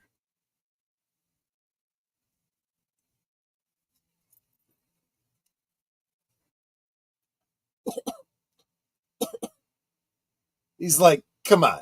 After what just happened? And he had thrown the money back on onto the sofa, like, here's your money. I Right. don't want it.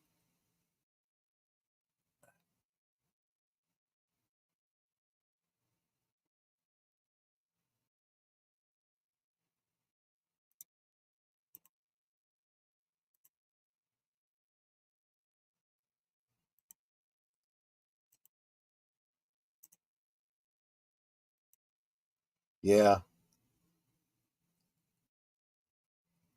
No, not really, no.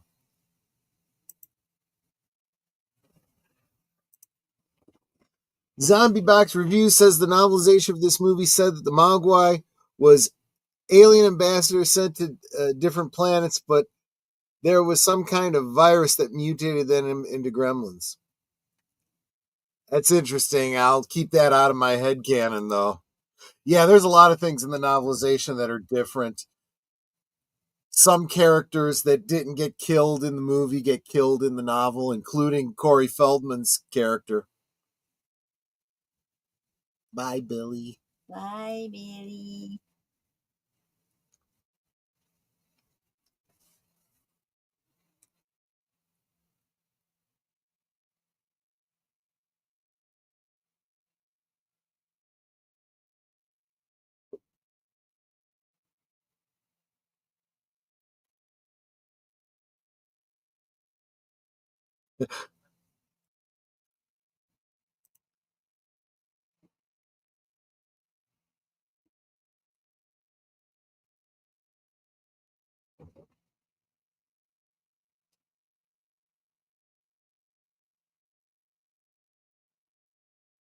I mean, he actually does smoke, so he actually can use it, right?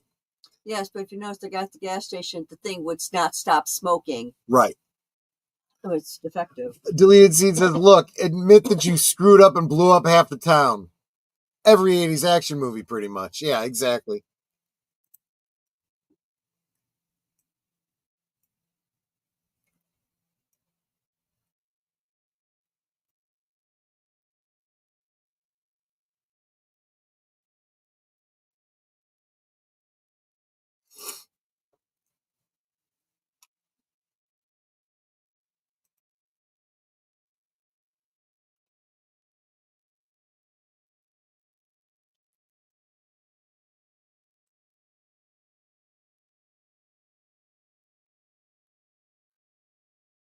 Do do do do do do do do do do do do do do do do do.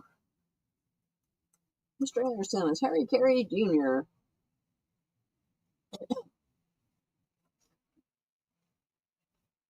Mr. Jones was Chuck Jones. Yep. Yes, it was. Yes. That was meant to be a bit of an Easter egg. I've only seen the next movie once. Zombie Vox Review says, I prefer when they don't explain everything. I like the mystery behind them. Yeah, sometimes the implied story, the headcanon, is better, I think, than the minutia of details. Actually, you and the director, Joe Dante, he liked the second movie better, too. I don't remember the second movie. That's the one with Tony Randall doing the voice of Brain. Start spreading the news. I'm leaving today.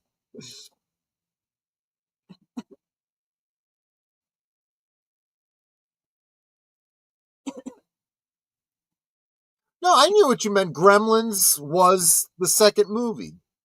Oh, I guess this one was Gremlins as well, wasn't it? Okay. So I got what you said because I made a mistake, but that's okay. We're on the same page.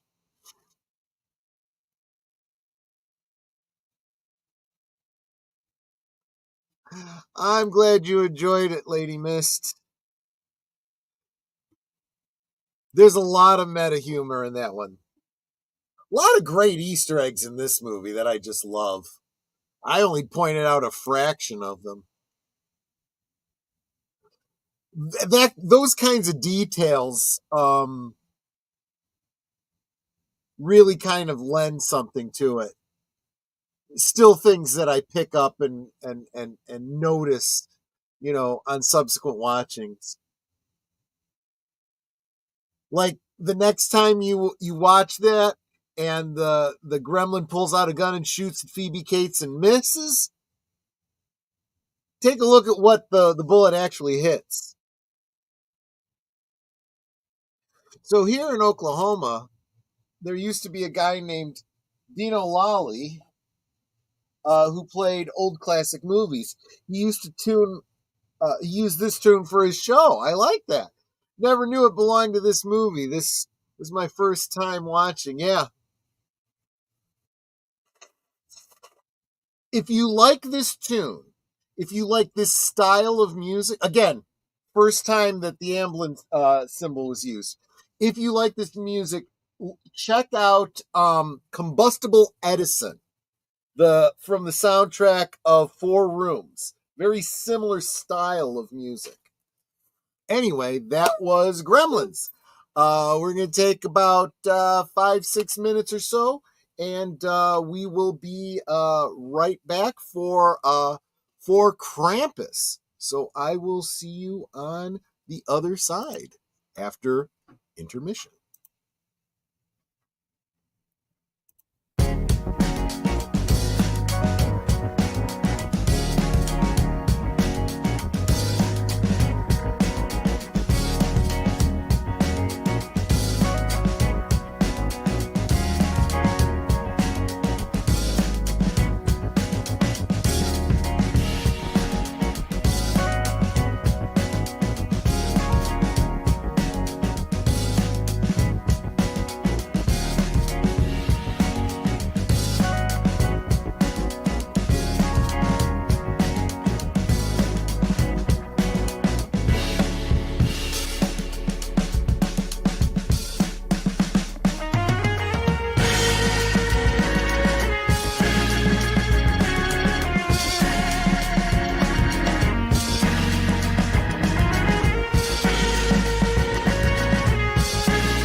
Sorry, guys, I had to make some popcorn because, I'll go to the lobby and get ourselves a treat. And I'm eating the last of my birthday cake. And welcome, Sci-Fi Mombi, over on Netters Network. Rod Thunderheart, welcome. Dead Man Walking. Wow, you guys all came in at the intermission for crying out loud. They all want to see the Krampus. You guys are here for Krampus because that's what we're just about to get started. Okay, I need like another guest for commentary on the documentary Died Suddenly. Which one of you want to be it? I have not seen it. Yeah, I haven't seen seen that yet. I don't know how to log into Cosme, so go ahead and click on that link at the top. You may have to create an ID for yourself. Just the way you do for any site. Log in, and then you just start watching. And you'll automatically be in Troy's Cosme. Mm-hmm. And while you're doing that, I'm going to go ahead and get us started because otherwise this is going to take us past midnight. And I also want to say hi to Darth Plato because I didn't see Darth. Absolutely. So, go ahead and get into Cosme when you can. The rest of you guys, I'm just going to go ahead and get us started in 5, 4, 3, 2, 1, play. This one is a Universal film.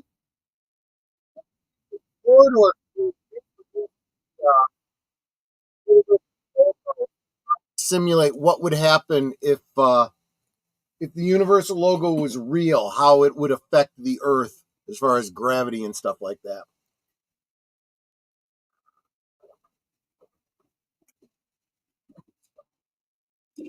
I do think this is a really cool opening too. Darth represents his loving Cosme. I love the way they do the Universal and Legendary logos in that Frozen thing. Oh. It's like, people, why are you all Isn't this how that Thanksgiving movie opened up? Right? Oh, God! That guy got seriously injured. It's a toaster, people.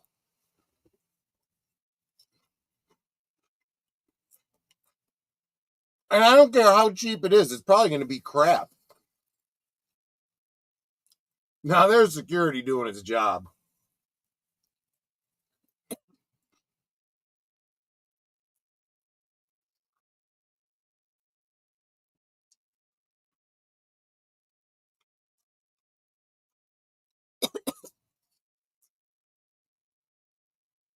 I can tell you that I have never run into a store like that for Black Friday or ever experienced people being that neurotic and horrible on Black Friday, even when I used to work retail and had to work Black Friday.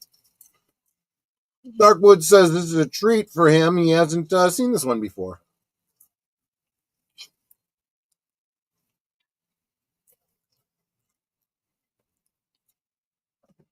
I have seen a number of Krampus-based films. Most of them are terrible. This one is the best. Dead Man Walking says Mrs. and I just discussed this one. I will see it if I can figure it out. If I don't show up, I had to give up. Yeah, I'm sorry, my friend. But it's worth it because, we do Monday Night at the Movies every Monday night. Big Al and Netter do films every Saturday night.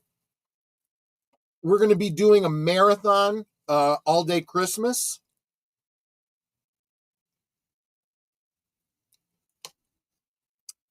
Okay, I am totally hyped up and sugar now. There you go. This is a treat movie for me. I haven't seen it. Yeah, exactly. I've only seen it once. I already told Troy I'm going to have nightmares. Because Krampus is scary. Well, feel better, Dad Man. I always say that wrong.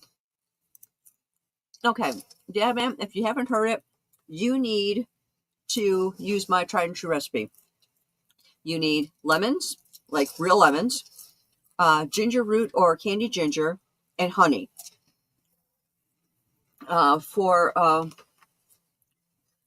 coughs and colds and all that sort of thing, you're going to take the lemons, cut it into slices, then cut the slices into fourths. You're going to take your ginger root, cut it into small pieces. If you have candied ginger, you just use the candied ginger as is. And you're going to layer the lemon slices and then ginger or ginger root until you get to put it into like a candy jar or pasta jar or whatever, just any jar. And then fill the whole thing up with honey. If you can, let it sit for an hour or so at the minimum, so the juices can kind of mix together. Overnight is better. Take a tablespoon or so of the mixture, that's the honey, the lemon, and even some of the ginger. Throw it into a cup of tea, and you will feel better almost instantly. I'm usually feeling human again by the second cup. Now, of course, Toni Collette as the mom. That's amazing. Adam Scott as the father I could do without, but, whatever. Why does he look like a werewolf?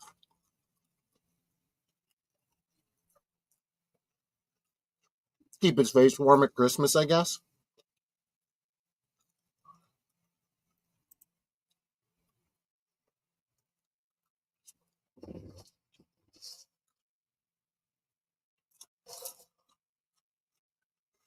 So when this movie was released, they were originally going to release it on November 25th, but they pushed it back to December 4th to coincide with Krampusnacht.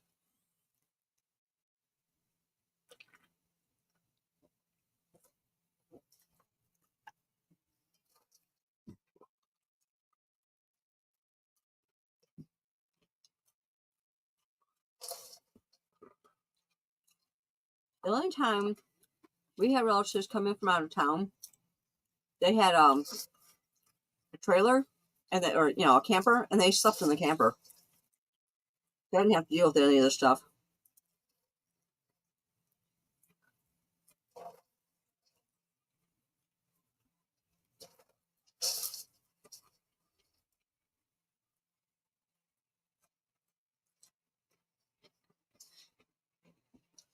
So for those of you that loved practical effects, most of the effects in this film are practical.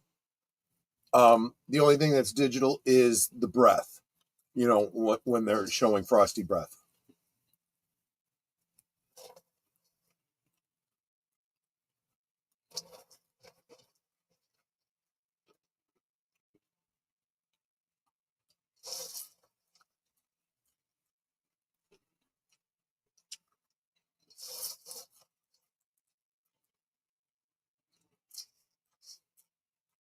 Is that German?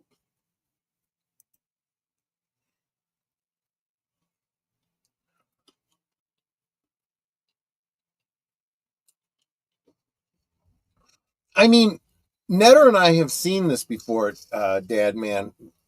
We both love this movie.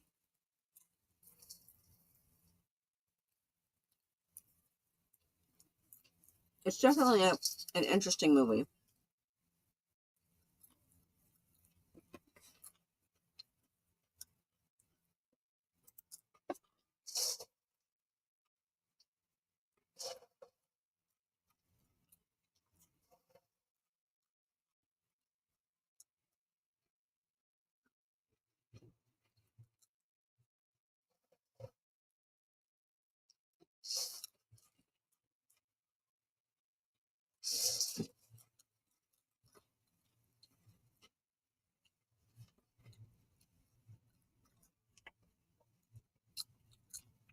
It's like, what's making the house shake? So this is a very folklore intensive film. Obviously, Krampus, a lot of lore out there about Krampus. But his other minions are all Christmas winter folk figures in European culture. The Yule goat is Scandinavian. The creatures with Icelandic names, the Dector Star. I can't. But whatever they are named after the Icelandic Yule lads who are said to visit homes each of the 13 nights before Christmas.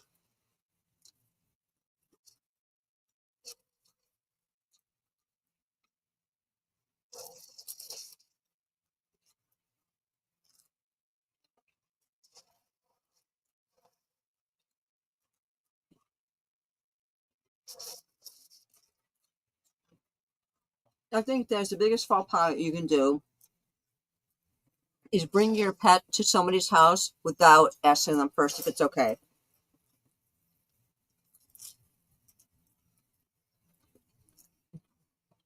And here's another important thing that I think that this audience would probably appreciate. The goal of this film was to tell a modern day mortality, well, to some degree, morality tale using the Krampus tradition. And it was part of a response to today's defanged retelling of classic tales by the likes of Disney and others. I like that.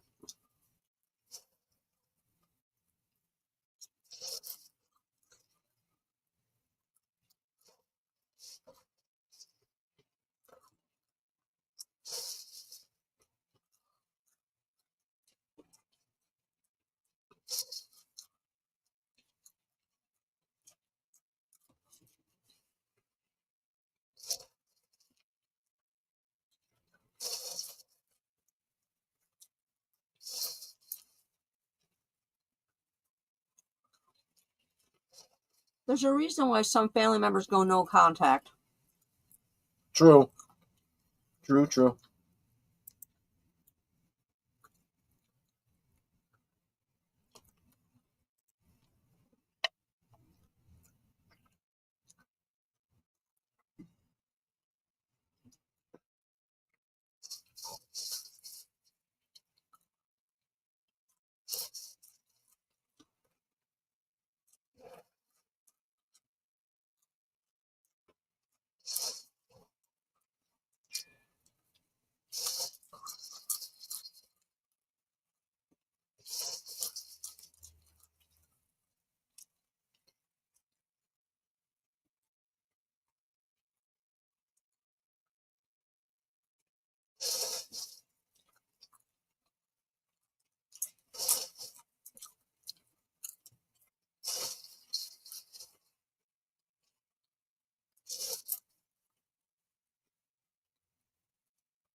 Nice people. So apparently, 95% of this film was shot on a soundstage. I'm guessing the department store and stuff was the part that wasn't.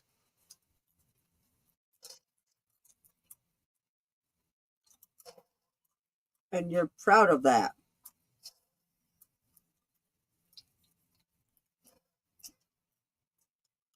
Gonna be the biggest something.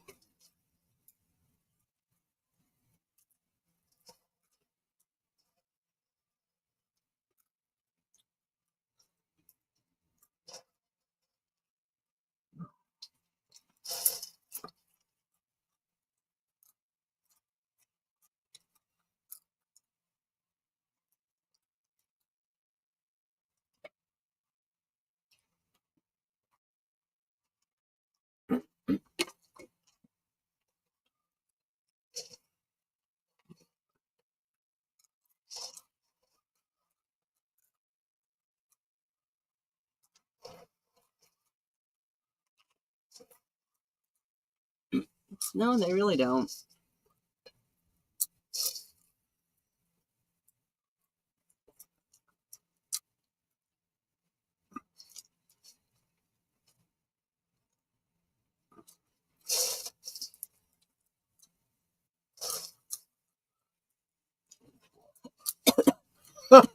Well, this is a weird piece of trivia.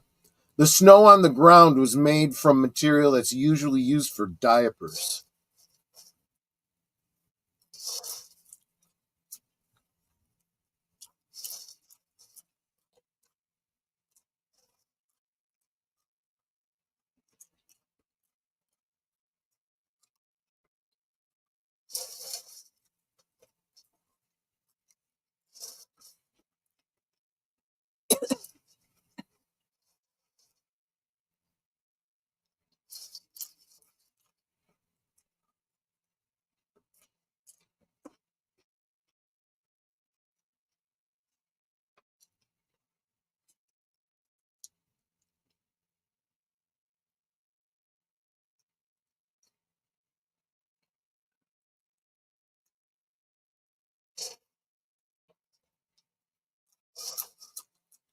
They didn't. He's not starting it. They did. I don't think I've ever had creme brulee. Hmm.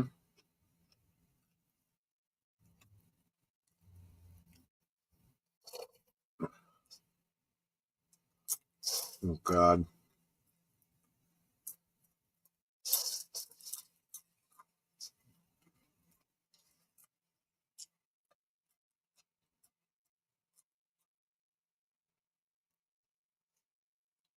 Yeah, just shut up. Yeah.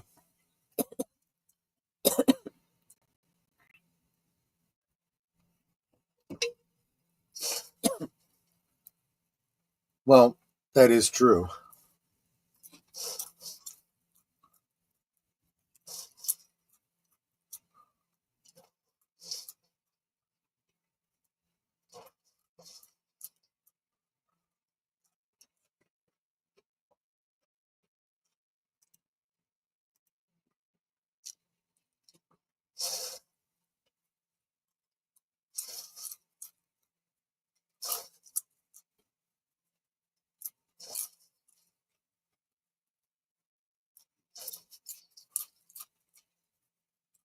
I don't know why she's stopping him.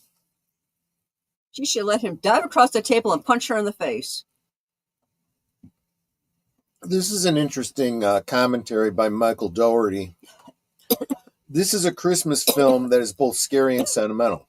A Christmas Carol and It's a Wonderful Life are nightmares that show these broken characters who experience a darker side of divine intervention. They need to be scared straight.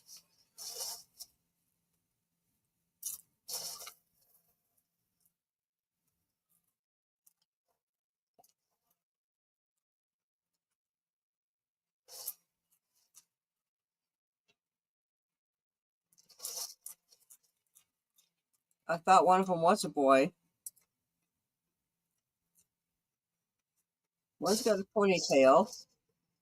The other one I thought was a boy.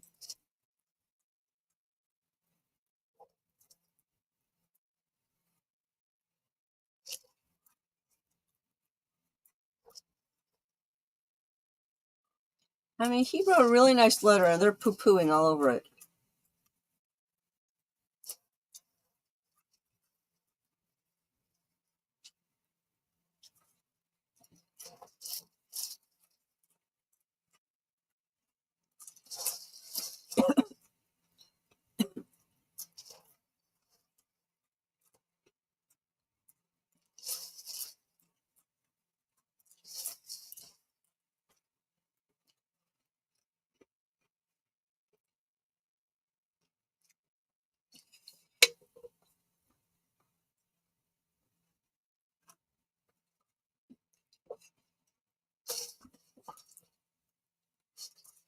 Well, he's got a point.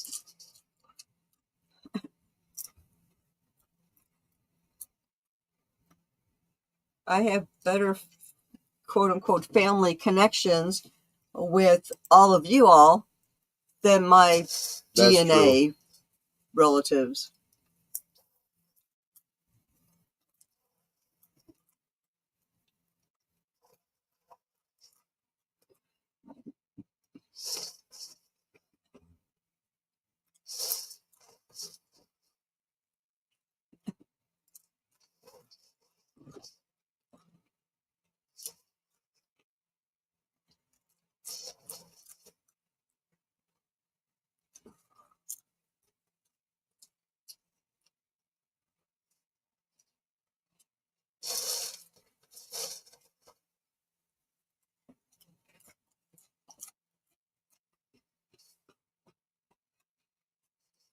And now it's torn, so he has to tape it.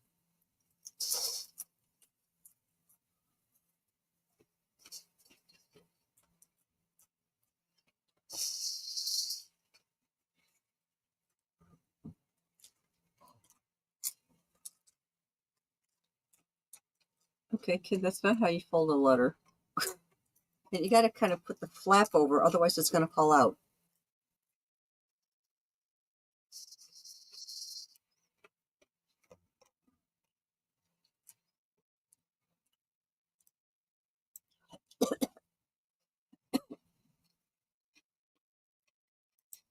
Mm.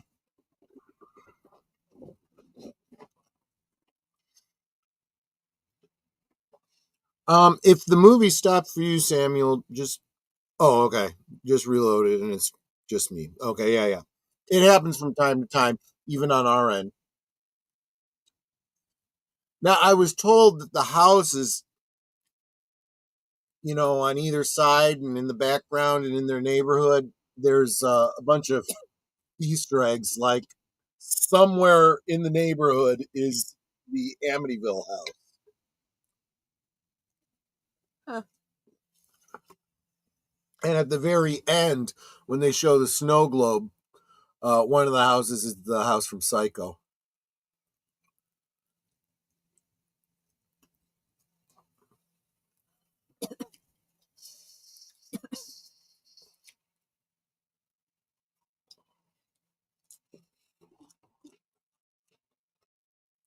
I seem to remember this from a Doctor Who episode.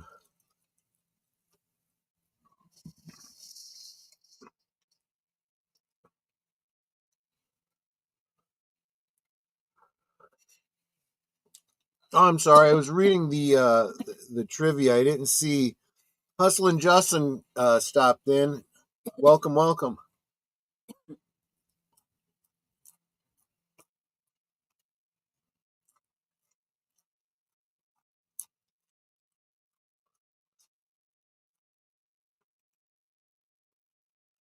Yeah, I hope you feel better, Dead Man Walking. I said it always helps me. It's my go-to, and it's all natural, so you know it's in it. Not that I'm one of those everything's You got to be all notice that natural the freaks or lighting anything. and everything changes now.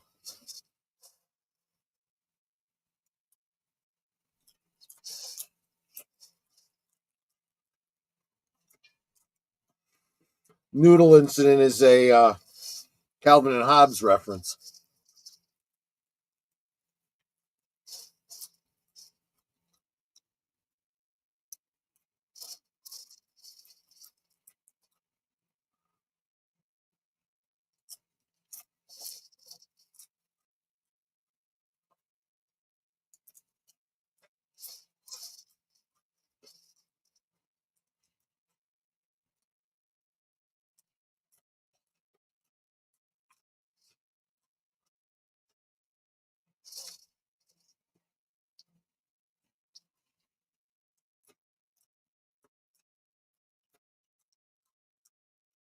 Yeah, but what'd you get from the DHL guy?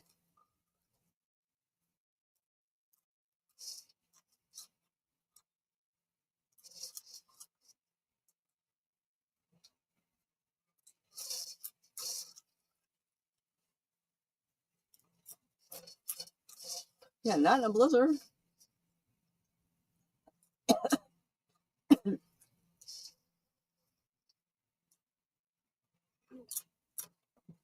This Fargo episode is weird. I like that. But then again, Fargo is weird. I've never seen Fargo all the way through. I Exactly. saw like the beginning of it, and I think I saw the end of it. Because when I worked at the theater, I never really got to stand in the back and watch it. But actually, deleted scenes, they're also correctly pointing out that the rich ones are the Democrats. So take that for what it's worth.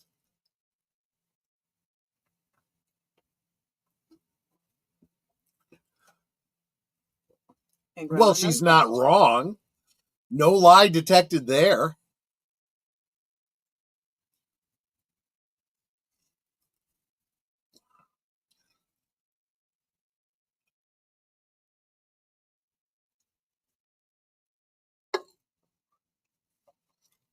It's a winter wonderland.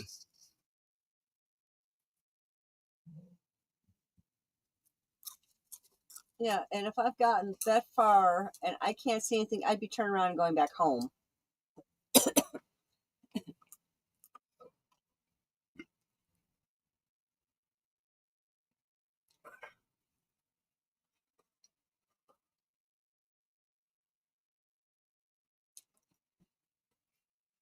She's being propelled by hormones. Yeah.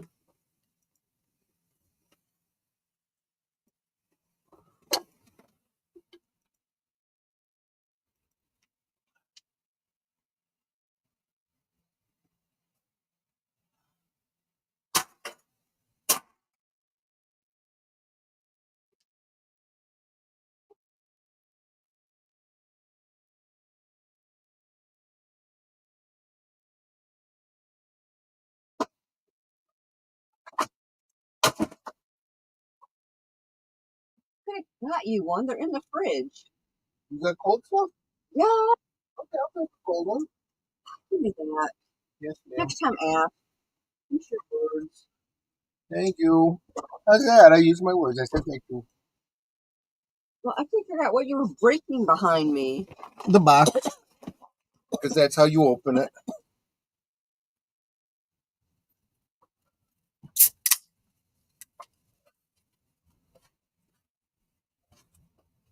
Is there anyone else here who hasn't seen this movie?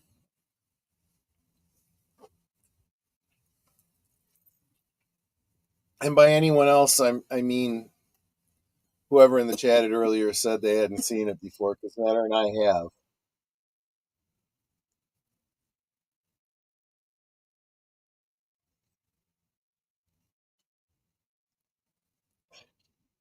At least she's doing the smart thing that they normally don't do in horror movies, and that's cover her mouth and being quiet and knowing she needs to be quiet if she's going to hide.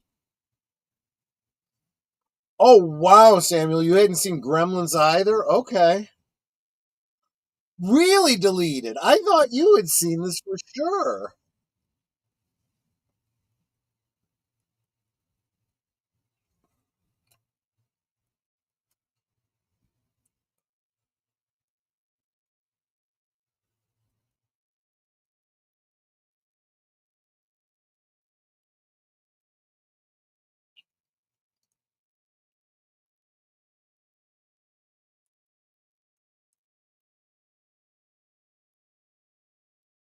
I think I'd move.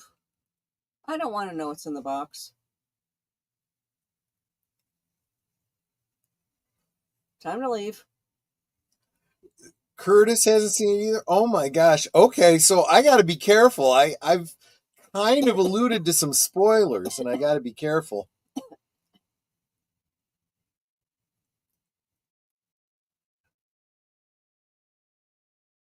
Right.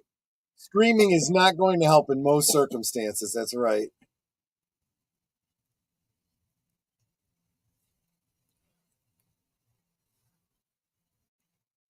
Okay, so Connie's seen it before, and she agrees with me about this being the best Krampus movie.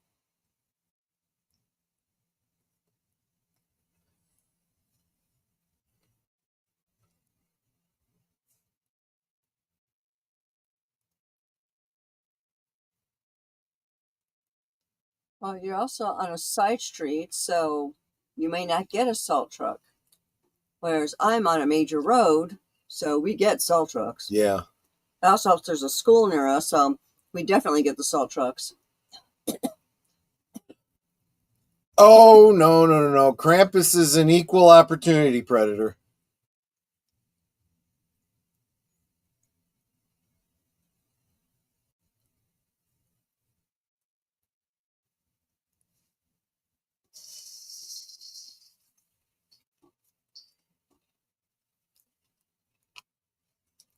Tis the season to be cranky. They'll freeze to death long before that.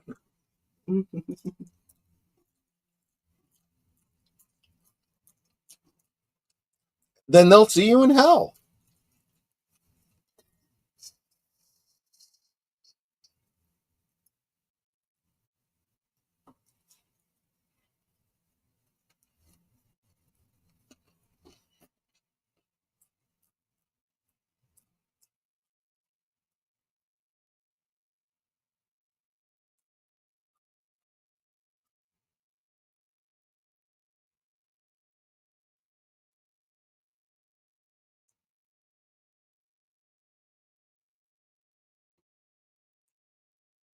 Oh, hush your mouth.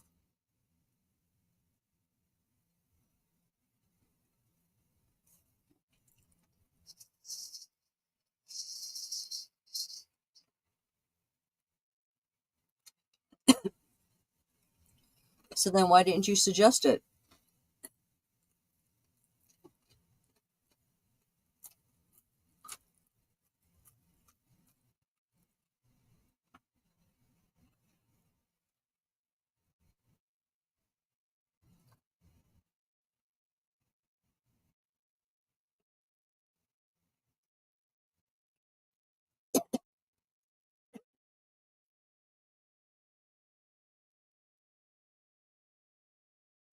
Now, my understanding, although I don't really speak German, is that the German he was speaking was specifically an Austrian dialect, in keeping with the whole Krampus lore thing. And Grandma knows about it and stuff.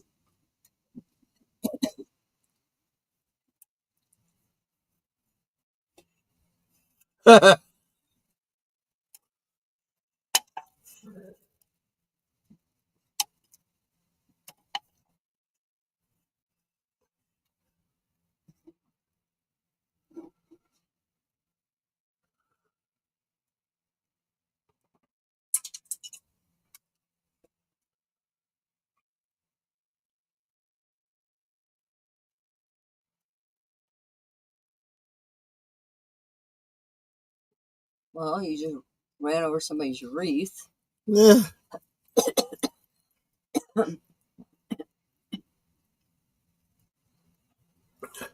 I mean, He's not doing any plowing. well, that's because the guy in the front seat's frozen solid.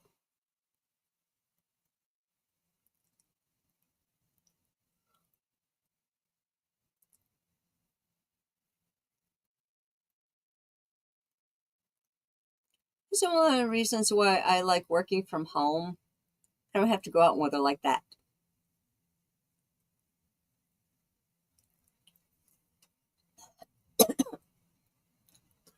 Okay, he's not there. He's not the one who froze.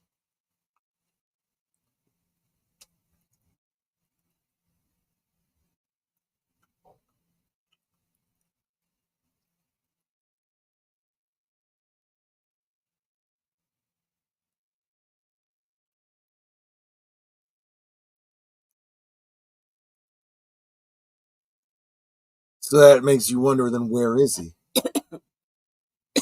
Excuse me.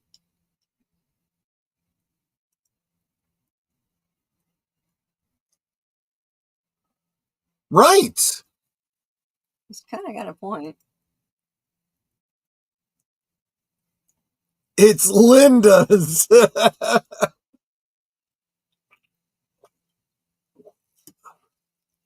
gonna say, is that a mogwai?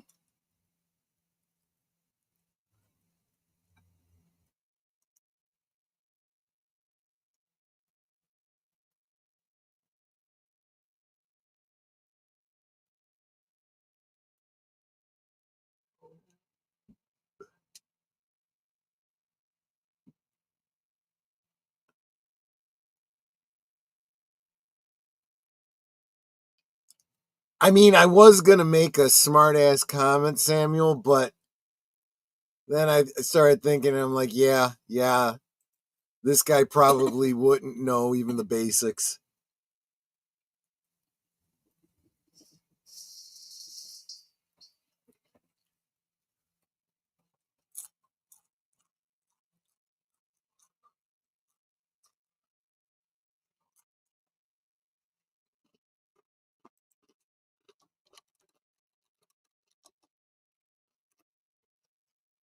Probably doesn't even know the 4 rules of gun safety. Number 1, treat every gun like it's loaded. 2, keep your finger off the trigger until you're ready to fire. 3, always point the muzzle in a safe direction. And 4, always be sure of your target.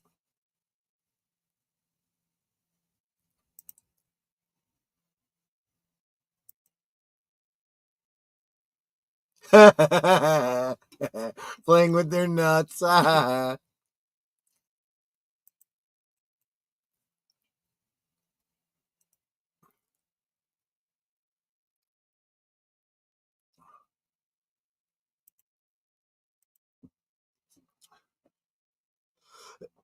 Yep, at least he's prepared for this situation. It may come in handy.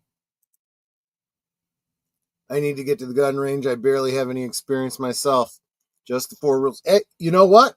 That's where it starts. Get those 4 rules down before anything else.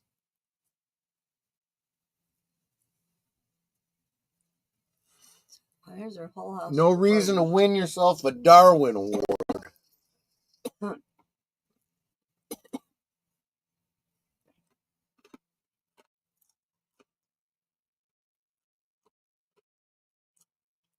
not my gumdrop buttons. Yep.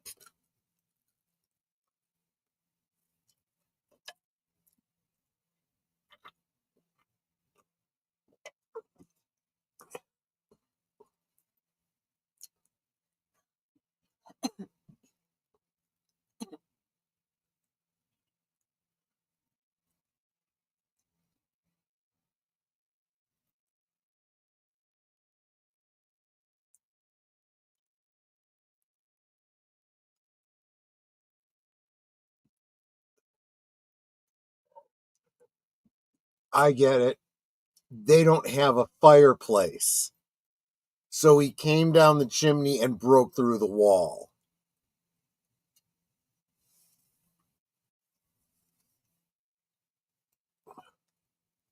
The demonic kind? Right? Like, time to go.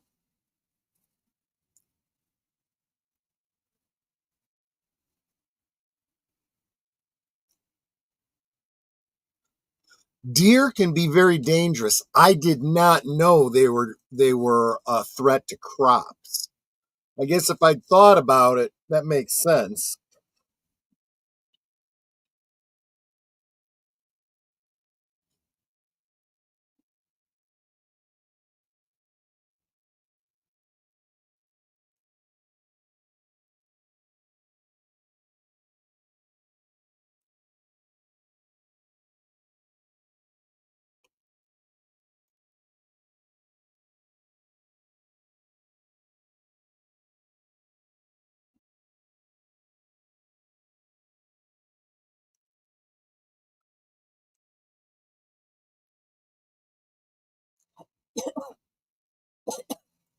I got to be honest.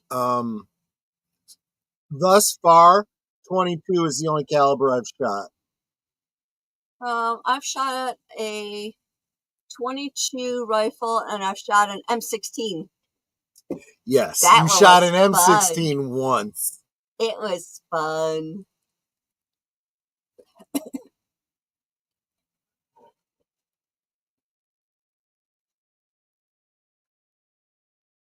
Yeah, yeah, that's bothersome.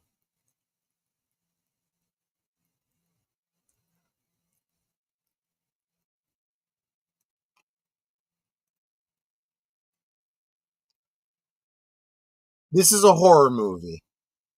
You should be following the rules. Don't say I'll be right back. You never go anywhere alone. Right.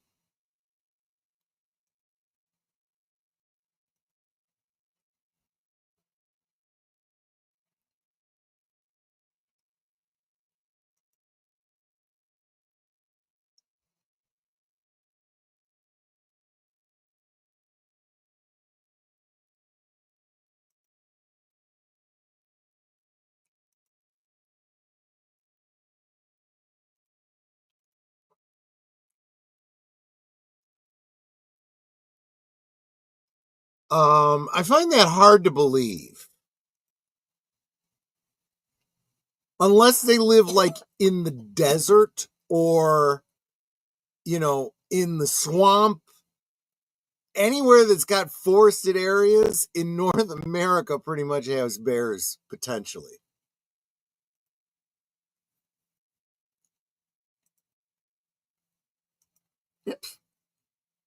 Okay. In fact, in parts of the Chicagoland area, they have started coming into the city and the suburbs. Bears, I mean.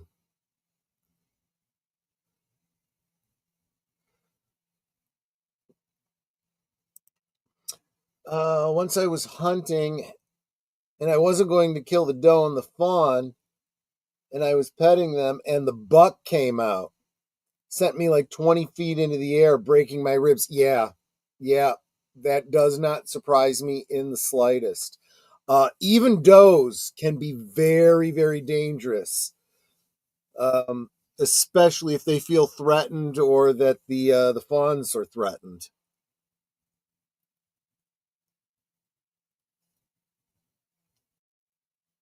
But I never had to think about it from the perspective of of farming.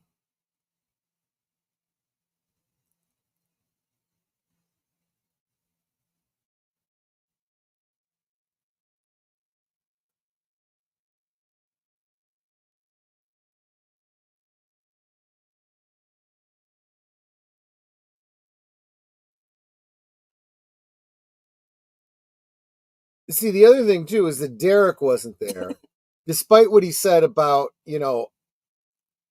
uh, a gas explosion. There were no bodies, so you assume that wherever they are, they're probably still okay. But yes, that could be a very dangerous circumstance.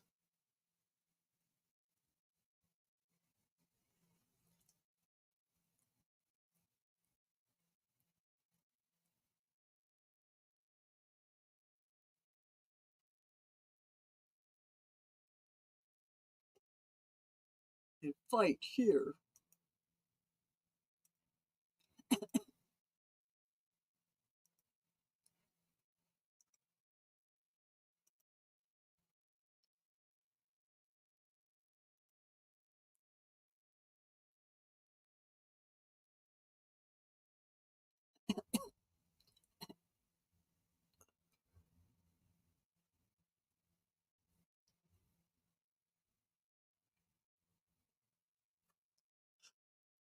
And see, I do kind of get the idea of wanting to protect your children, but you protect your children by telling the truth and preparing them to do their part, to defend themselves.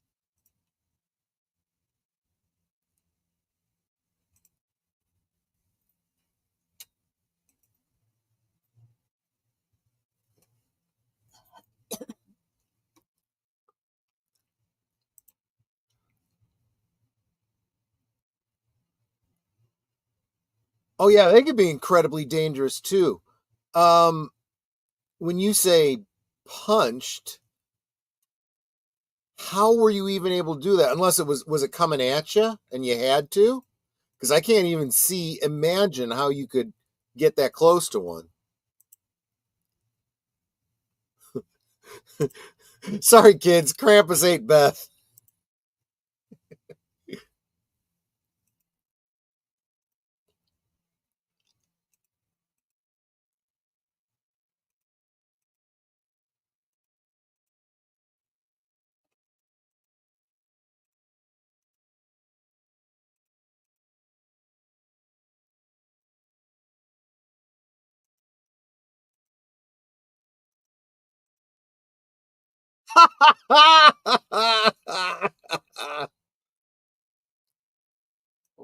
Okay. Wait a minute before I read that one, Darkwoods. Darkwoods just felt like punching one standing there. I mean, it was just standing on the street corner, looked around, and he said, "Who?" And he said, "Me, bitch." Boom. Standing over some rats, and yes, it was coming at me. Thought I was taking its prey. Well, you got to do what you got to do. Like I said, those things are pretty big, and they could do some serious damn damage. And if someone comes at you and says that's an endangered species, you go, well, at that moment, I was an endangered species.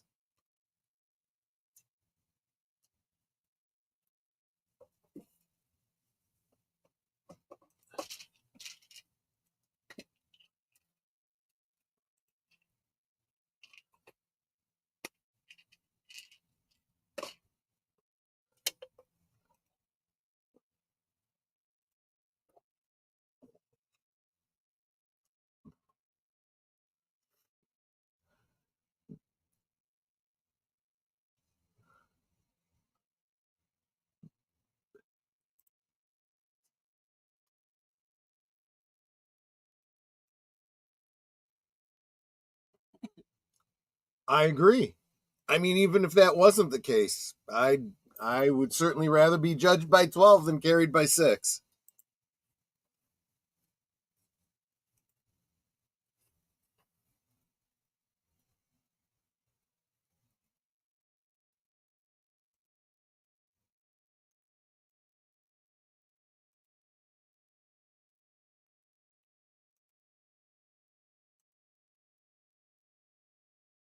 He wanted some Bing Crosby.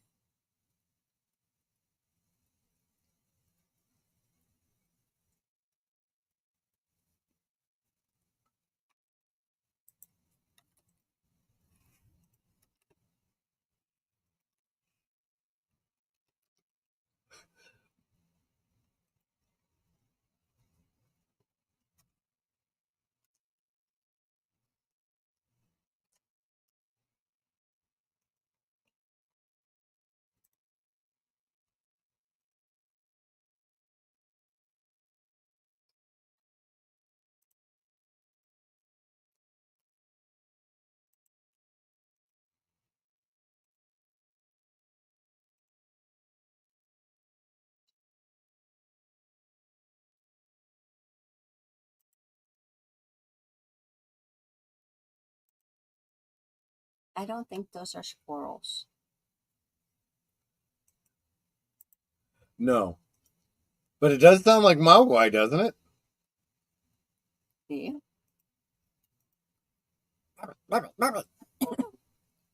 Houdini!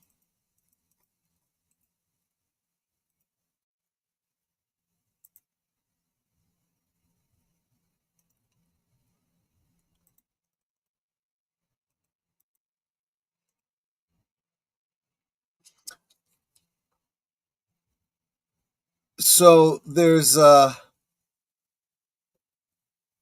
lowering down a hook. And they let the fire get low. Well, they're one of the Yule lads is Meat Hook, or that's what his name translates as.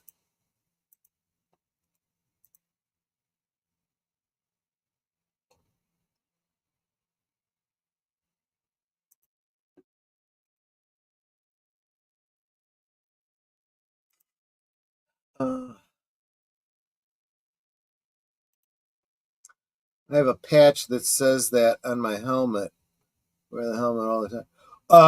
That says rather be judged by 12 than carried by 6. Good, good, good.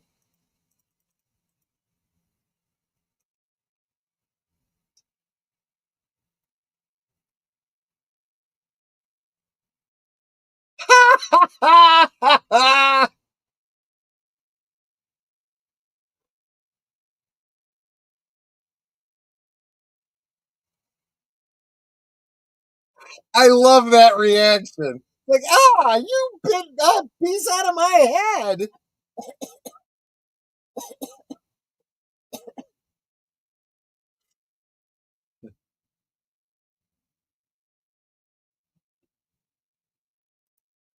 I don't know, deleted. Idiot or genius? He should have finished the thing off, eaten the whole damn thing.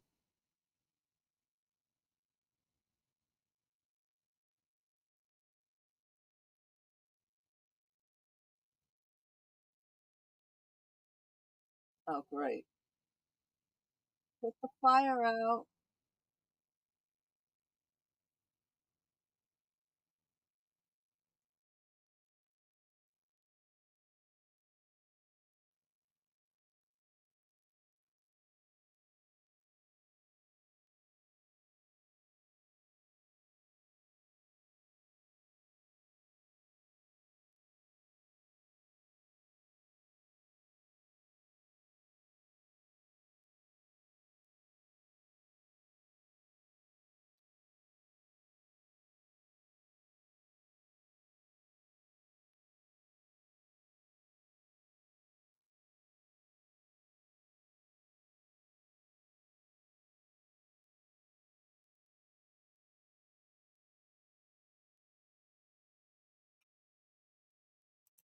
No, she's just scared witless.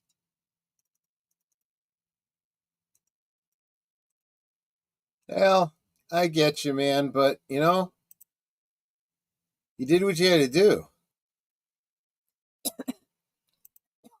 This hereditary sequel is weird. Hereditary was weird. Is this really that weird?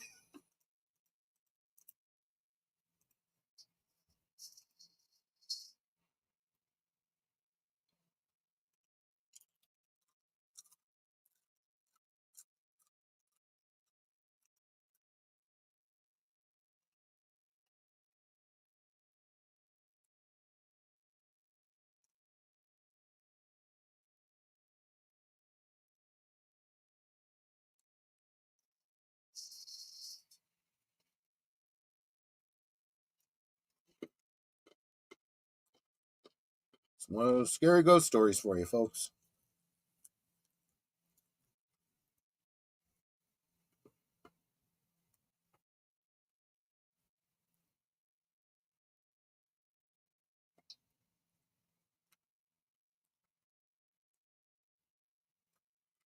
Again, from what I understand, this animation is all practical too. In that Tim Burton style.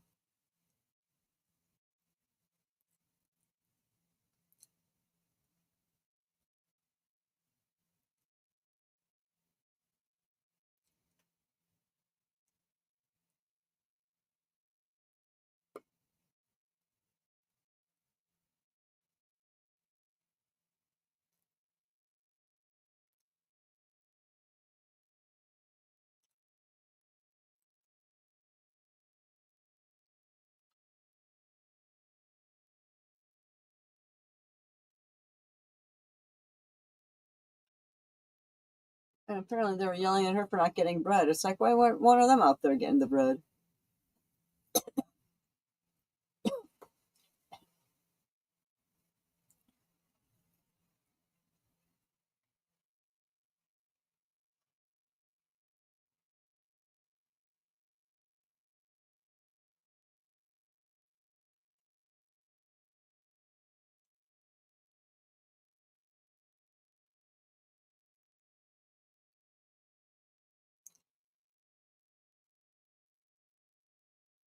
It is a scary ghost story.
Is that a tie-in with the movie with the train and I mean, Tom Hanks? in a very broad sense, I suppose it is the concept of the jingle bell and whatnot.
I, I mean, I understand his thought, but this is not wise.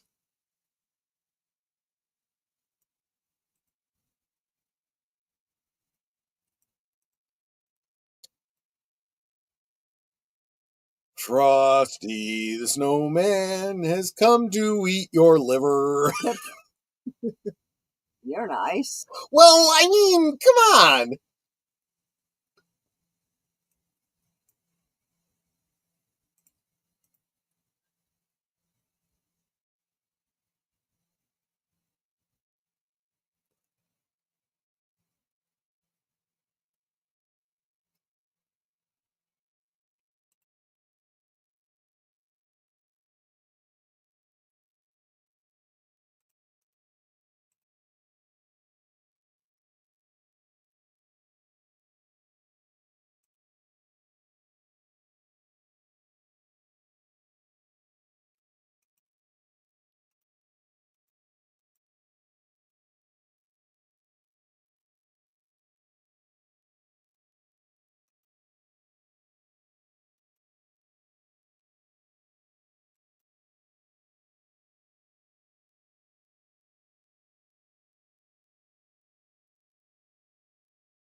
And because he threw his letter out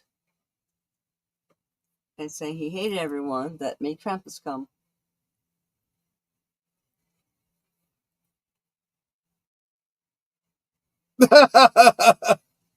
He's like, yeah, pretty much.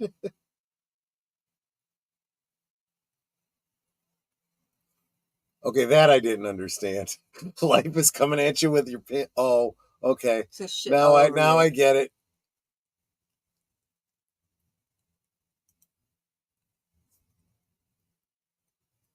Yeah.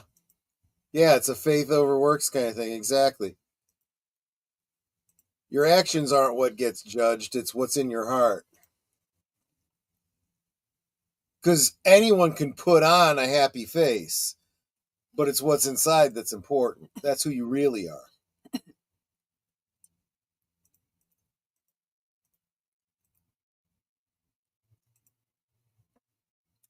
And this is the other thing. I always say this about these kinds of horror movies. They tell you the legend, you don't believe it, but you see all this crazy crap. You see a friggin' gingerbread man come to life and try to gouge out your eyes with a meat hook. And you have a problem believing the Krampus story? Really? First you say it, then you do it. Exactly.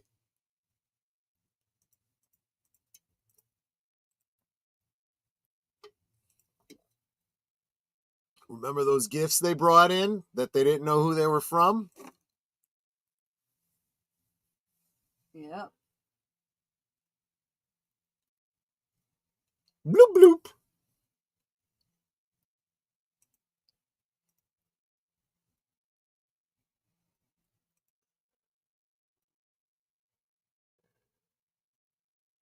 I'm about to do something really stupid that's going to get me killed.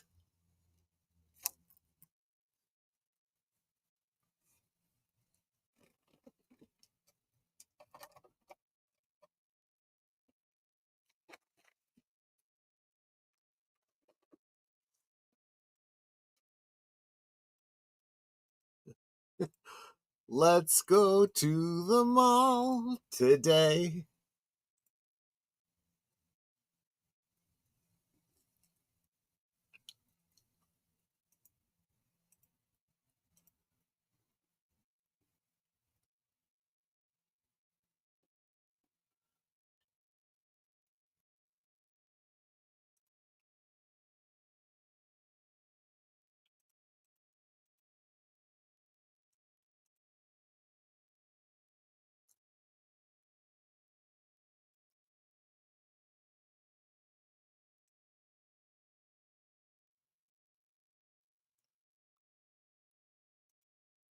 Dark woods. Let's see.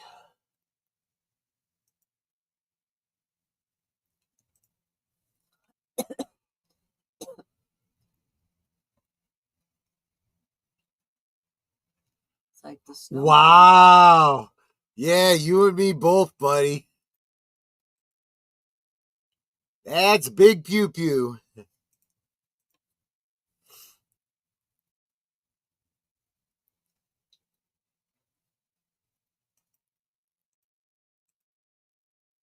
Yeah, that's adorable, Space Fraggle. You can keep her.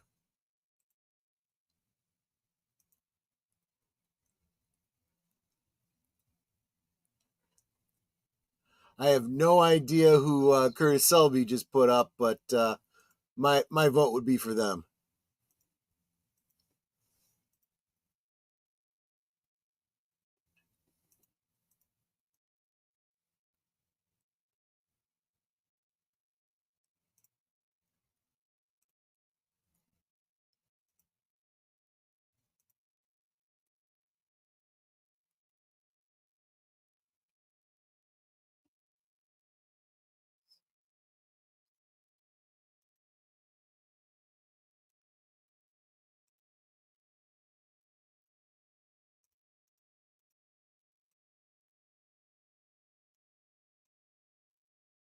Well, see, I think that falls under the whole concept of faith.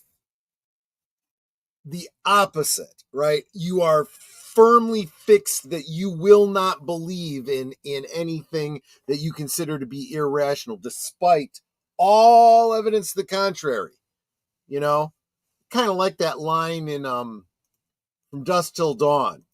You know, where the priest says he's lost his faith, and he goes, "Look, Padre," he goes, I'm a criminal and all this kind of stuff, and I've seen all of this. Clearly demons from hell, and if there's a hell, there's got to be a heaven. So I found my faith. You know, I love that fairly rational sense. You know, when dealing with something very irrational.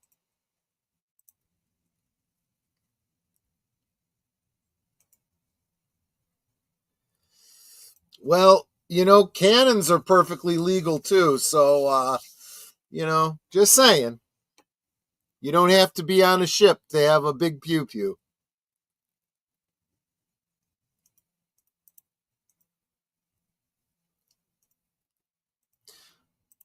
I missed that too. I was engaged with the chat and everything. What'd you miss? When the bald guy got back. Oh. Oh no! Wait a minute. He never actually really made it out. It was he came back almost immediately because I almost said scarecrows, snowmen and stuff.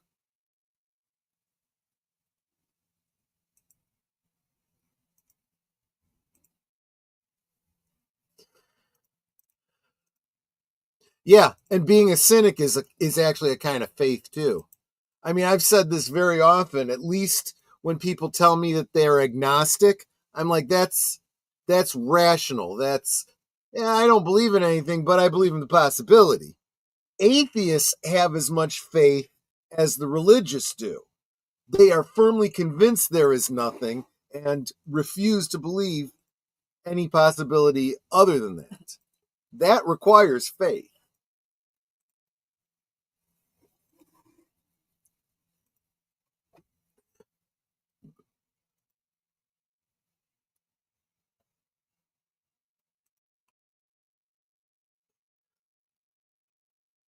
That's a pretty cool gingerbread house.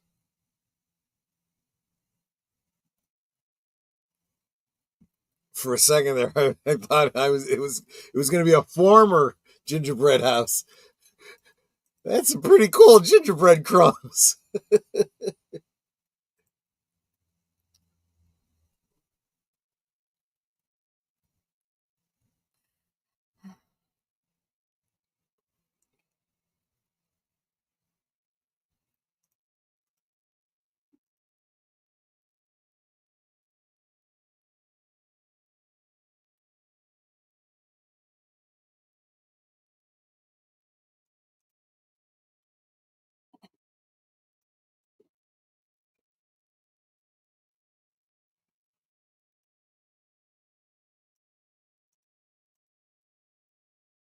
Just swallowed one of the kids. I like that he wipes his mouth with a napkin.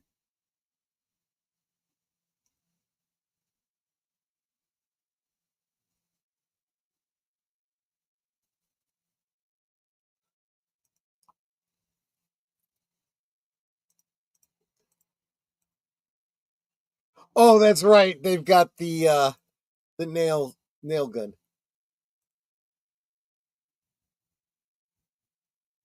Pew pew pew pew pew pew pew.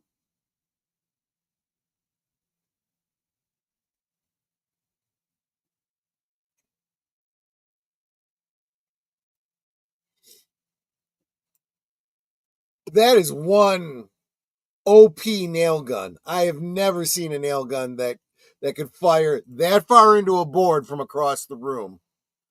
I'm lucky if I can get it to fire that far into a board right up next to it.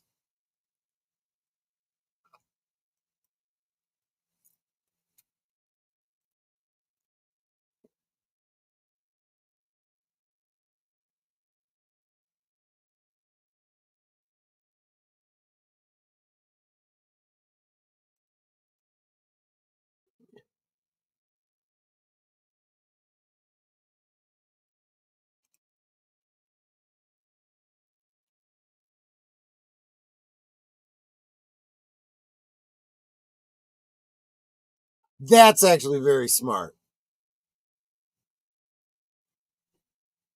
I mean, it's like video game logic, right? Oh, Yeah. look, there's gas canisters over there. Shoot them and blow up the baddie.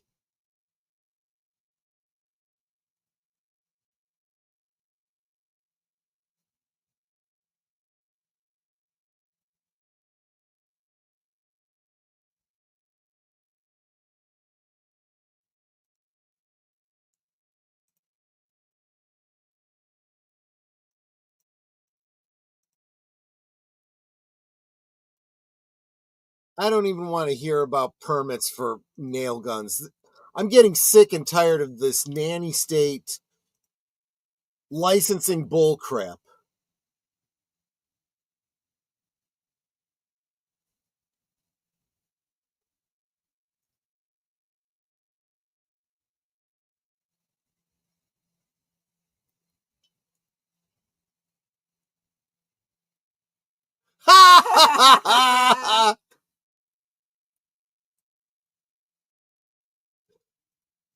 Oh, that dog's gonna have the poops.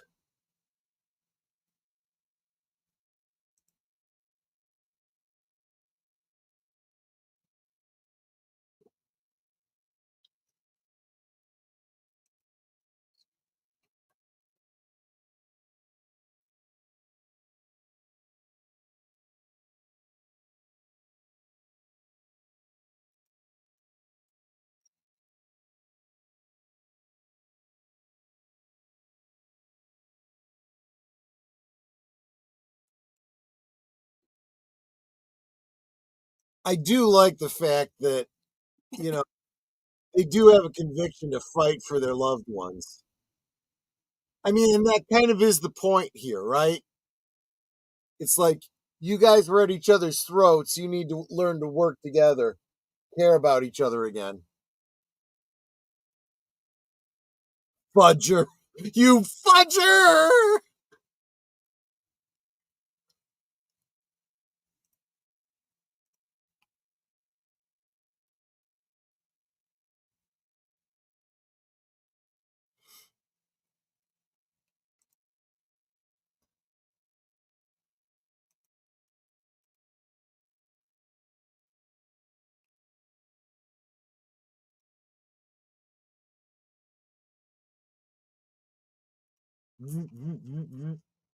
Killer toys. Chill out, Frosty. Yeah, exactly. It is kind of like Five Nights at Freddy's, isn't it?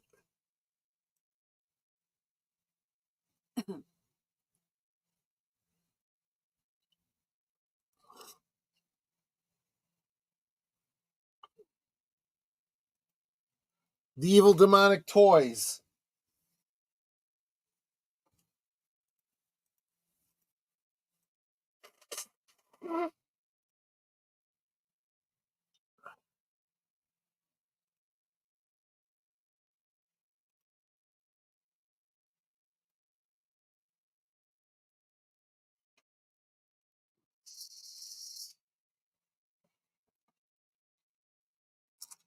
I just got my ass kicked by a bunch of Christmas cookies.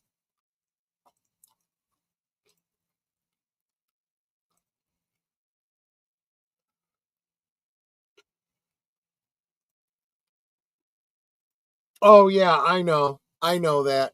Netter knows that too. I took first aid for years in the Boy Scouts. Netter took a number of years at work.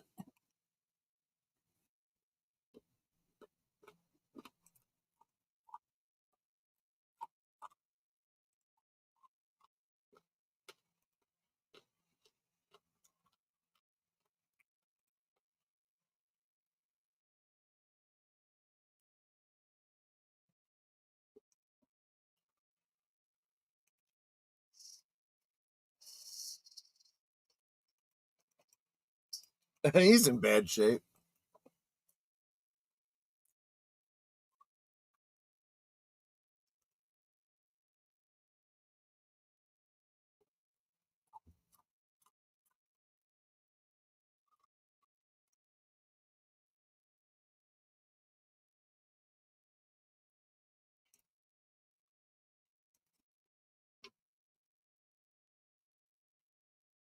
There's the bear.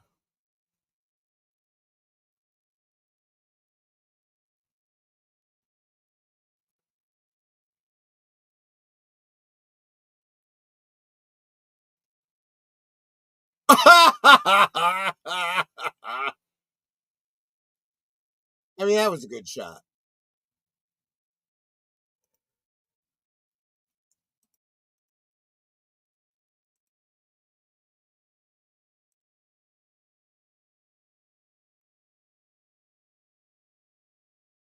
Gosh.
Oh, great.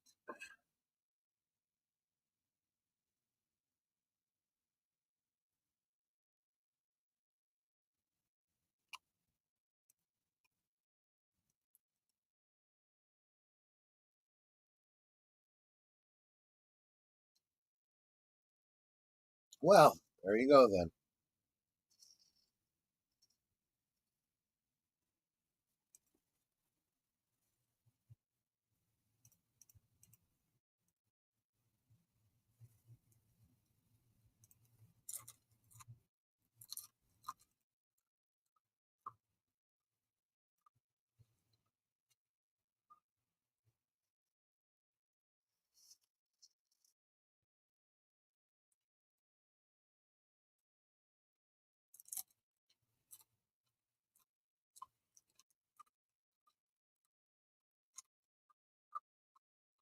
It's too late. Yeah.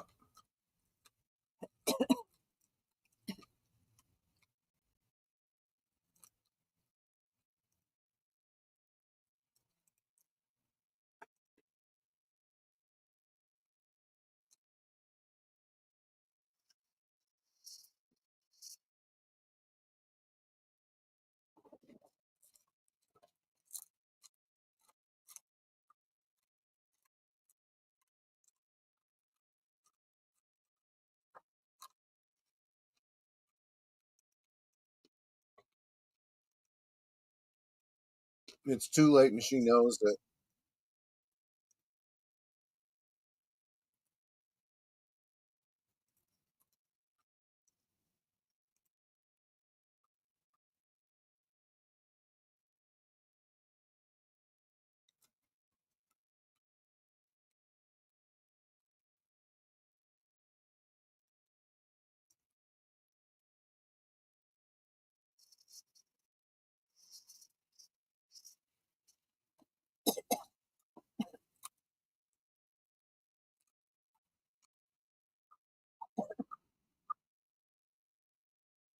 Yeah, you guys wouldn't listen to her when she was telling you what needed to be done.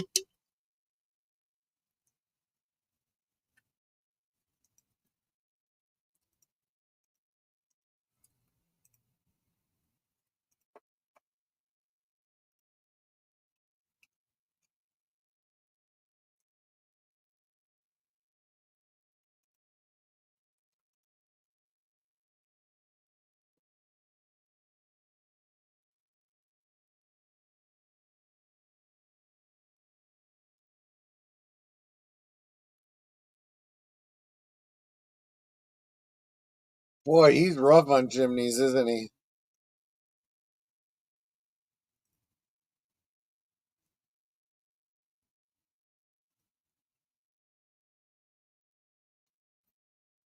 Makes a horrible house guest. Who comes down a chimney feet or hands first? Uh, him.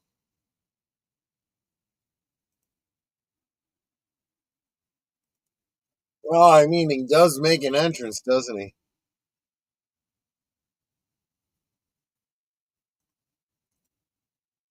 So is he supposed to be like the devil? He is a devil. He's a demon of some kind.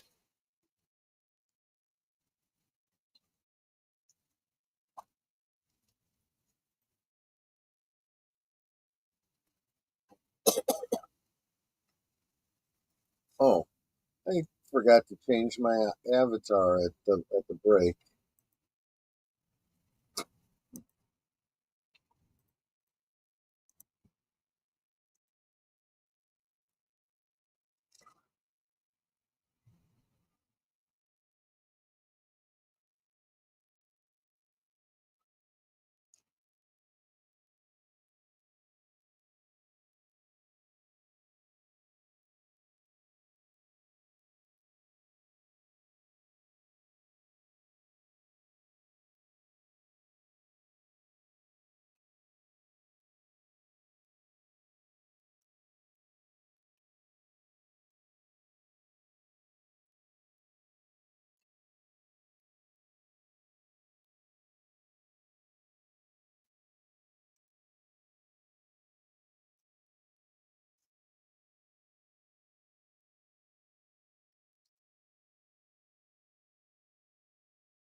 This Tremors sequel is weird. A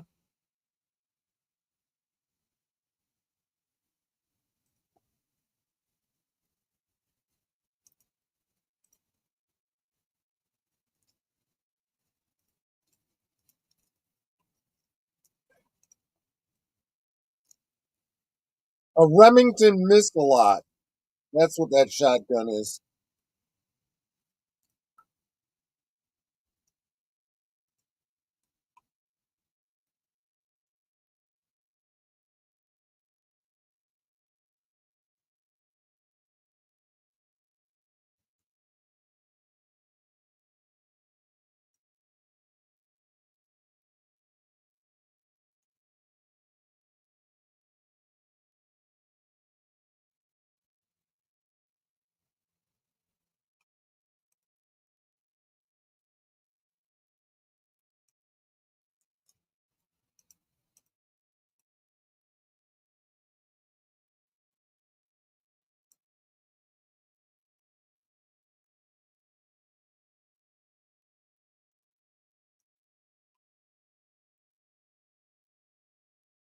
I don't know how to drive a stick. We have a hybrid.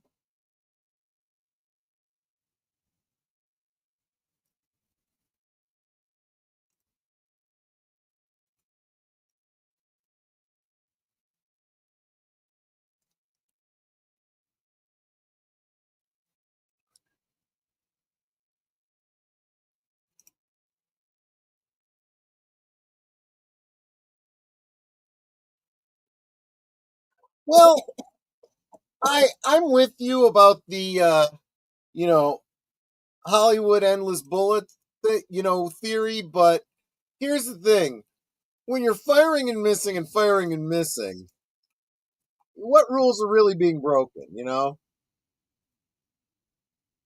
It's almost like saying you could have infinite bullets and you're still not hitting anything.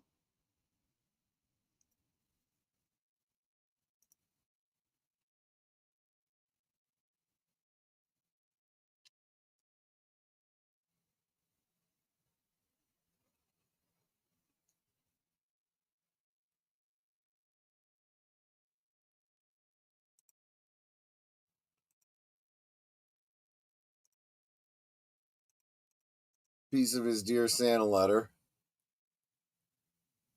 and the Krampus jingle.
Wow, it melts into the snow.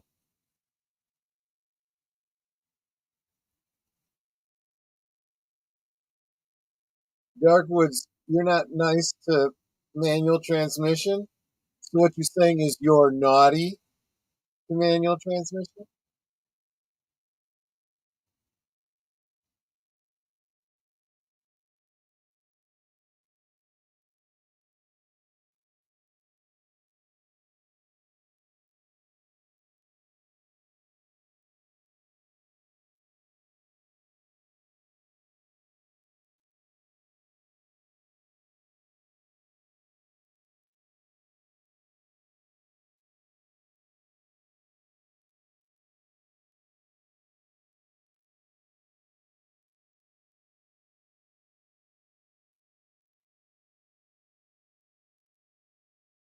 What is that stick gonna do, kid?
He's like, you don't understand. That's not how this works.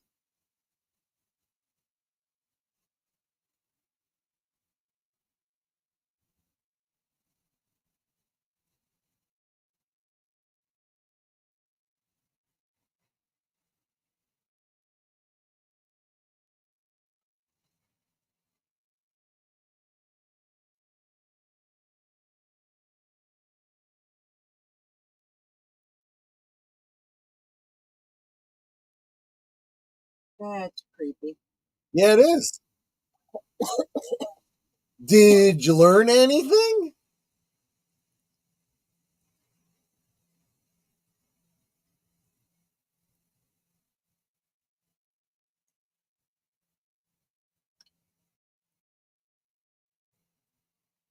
Right? Isn't that how it always is when you're falling in a dream? You wake up in your bed like you landed in it.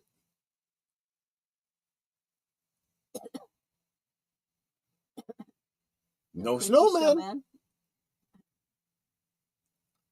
Lights are all on. No blizzard.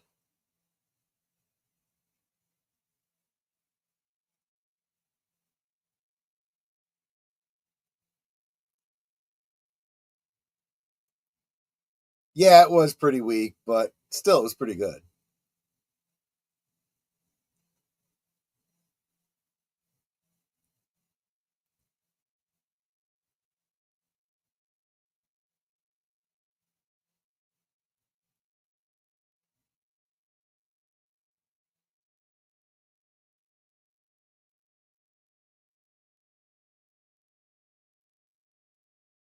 Christmas the way it used to be.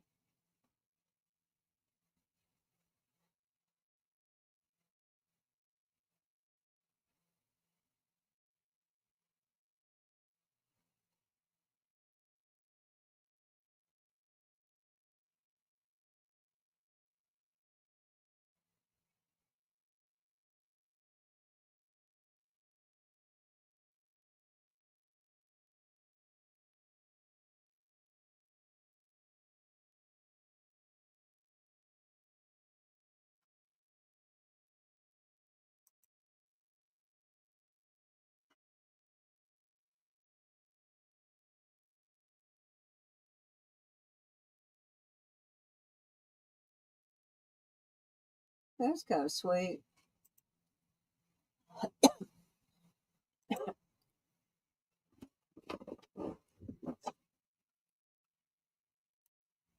I gotta check something out.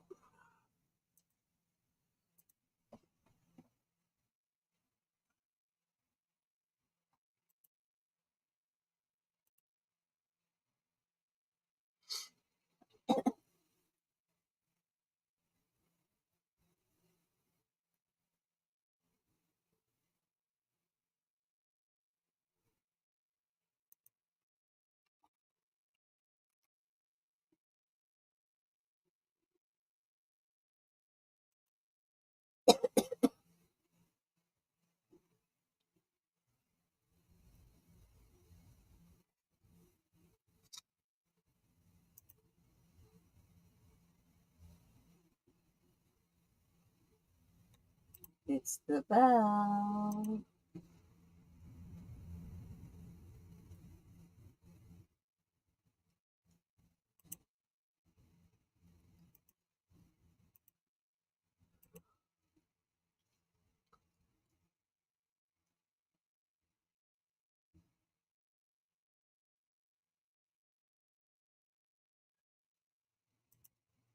So let's just make sure that they all remember what happened. It wasn't a dream.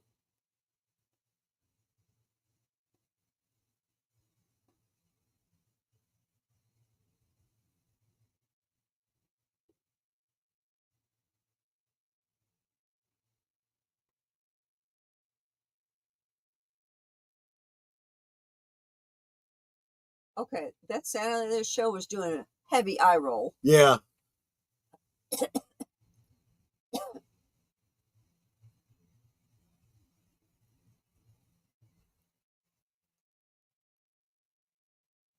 Checking it twice, gonna find out who's naughty and nice. Santa Claus is coming to town.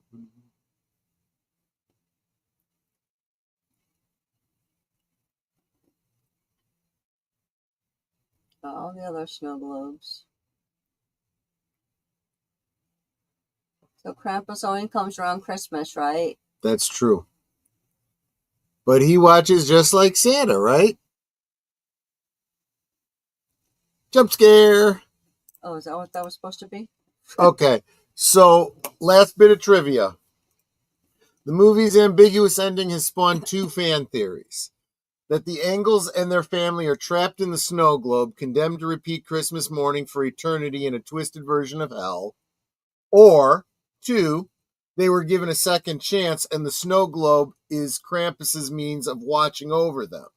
Although writer-director Michael Dougherty has refused to confirm which theory is true, the tie-in comic that Netter just got for me tonight, Shadow of St. Nicholas, confirms that the happy ending is the true one. The comic has murdered characters resurrected without any hint of a twist, showing that Krampus is willing to give people a second chance as long as they prove they've learned their lesson. Unlike his grandmother, Max was brave enough to confront Krampus and prove he'd learned his lesson, which was why Max and his family returned to the grandmother, and the grandmothers didn't. Dougherty says the latter is a cynical, albeit still possible, interpretation. I would even argue that the fact that Santa Claus is coming to town is playing as you see the snow globes. He sees you when you're sleeping. He knows when you're awake. Da da da da. It's applying it to Krampus as well as to Santa, which does seem to, reinforce that. What do you call it? Somewhat more positive ending. So, real quick, before everybody goes, I want to share something else with all of you, especially those of you that were. I'm going to go ahead and kill the Cosme because there's no after feature or anything like that. I want to share with you guys. Give me just a second to bring it up. Present. Share screen, entire screen, this screen without the sound. So, a little primer for you guys that were with us on Friday. We dedicated the Friday stream to helping out Smash JT with his legal fund. We had the what do you call it? The Give Send Go link at the top of the chat, and we had it in the description as well. Excuse me, not Friday, Sunday for Geeky Geezers.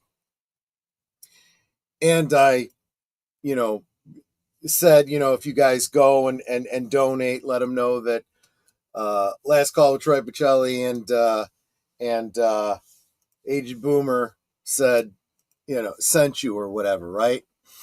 Well, let me share this with you. Share the screen. Smash JT commented on our on Geeky Geezer's stream over on Aged Boomer's channel. Said thank you so much for the kind words and for spreading the word. This fight is much bigger than I and the community all knows how important it is, and I cannot thank everyone enough. To which Aged Boomer said, "We're with you, Smash JT." I just got a direct message from Aged Boomer to let me know about this, and Aged Boomer donated $100 to Smash JT's legal defense. So I just thought you guys would all be fired up about that. And by all means, if you go back to the Geeky Geezers from Sunday, of course, I will be putting up the clips tomorrow, specifically the ones about the Smash JT and whatnot, if you want to keep an eye out for that. And that will have the Give Send Go in it as well. But the link for the Give Send Go, of course, is in Geeky Geezers from last night. If you want, well, for some of you guys, the night before last, if you're past midnight. And if you're past midnight, of course, don't feed your mogwai. But if you want to donate, by all means do so, because as Smash JT and I said last night, this is way more important than any one person in one case. This is the front line. This is the spearhead of the culture war. So there you go. Just thought I'd share that with you guys. Thought you guys would get a kick out of the feedback. Looking here, it looks like you guys enjoyed the movie. Curtis says he'd give it a 7.5. I'm assuming that's on like a scale from 1 to 10 or so. Yes, Alyssa, the see you next Tuesday needs to be taken down, as Nate said. And let's face it, that's not him calling her that. That's what she had on her beret when she went to the Gamers Awards, which she had no business being at, in my personal opinion. I fed my mouth. Well, keep an eye on it. If you see a slimy egg in the morning, shoot it just to be safe. Or just put it out in the sun. Put it out in the sunlight. Yes, that's exactly right. Sunlight is the best offense, defense. What do they call it? Kill all the germs. Deterrent? Disinfectant. That's what I was trying to say. Yes. There you go. Didn't expect all that practical effects. Yeah, it was all practical effects or traditional animation. It was really well done, I thought. That was surprisingly good. I was expecting B-movie slop, kind of like the Thanksgiving slasher we watched. I did like the Thanksgiving slasher we watched, but just be careful out there. There's a lot of other Krampus movies out there, and they are pretty much all B-movie slop.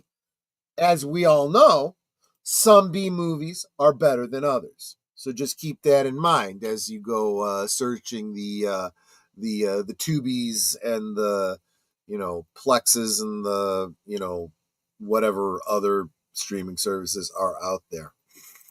2 snaps in a circle. I remember. I got that reference. But anyway, thank you guys so much. Super appreciate it. You guys are the best. I love the holidays, and it's nice to have people like you to share them with. And that being said, Netter, take us out. I can do that. I've got some ammo and yeah. Well, I know you do. Well, you got to protect the family. We can talk amongst ourselves and try to speak frequently since we live together. True. And that's all well good and fun.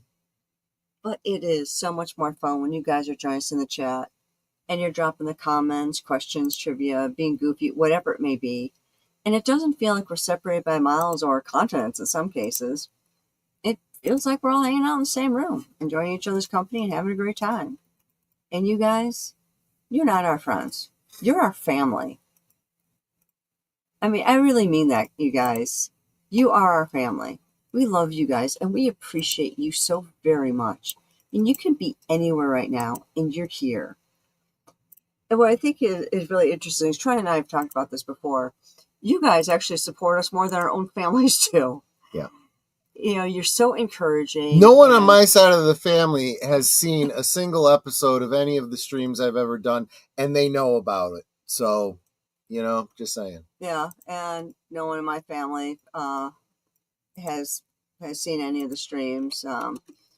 Because I'm sure that the sister that's right above me would be like hypercritical about how can you do that sort of thing, because she's just a Karen.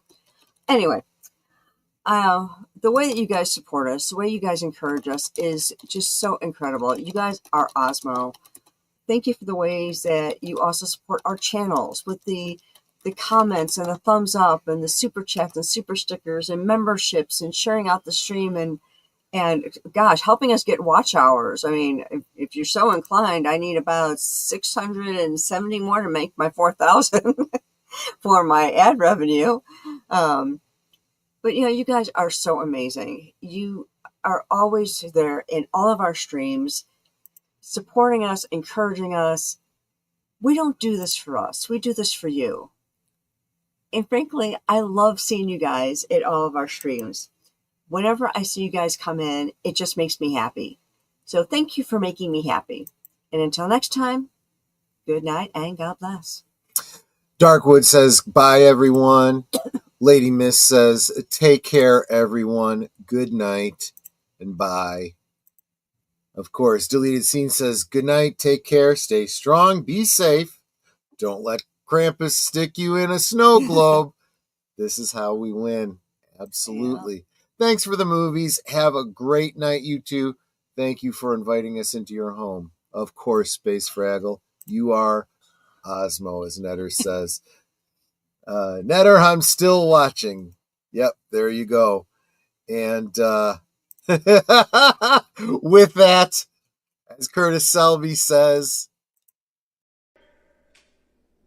good night, ladies. Good night, sir. Hit it, sweetheart.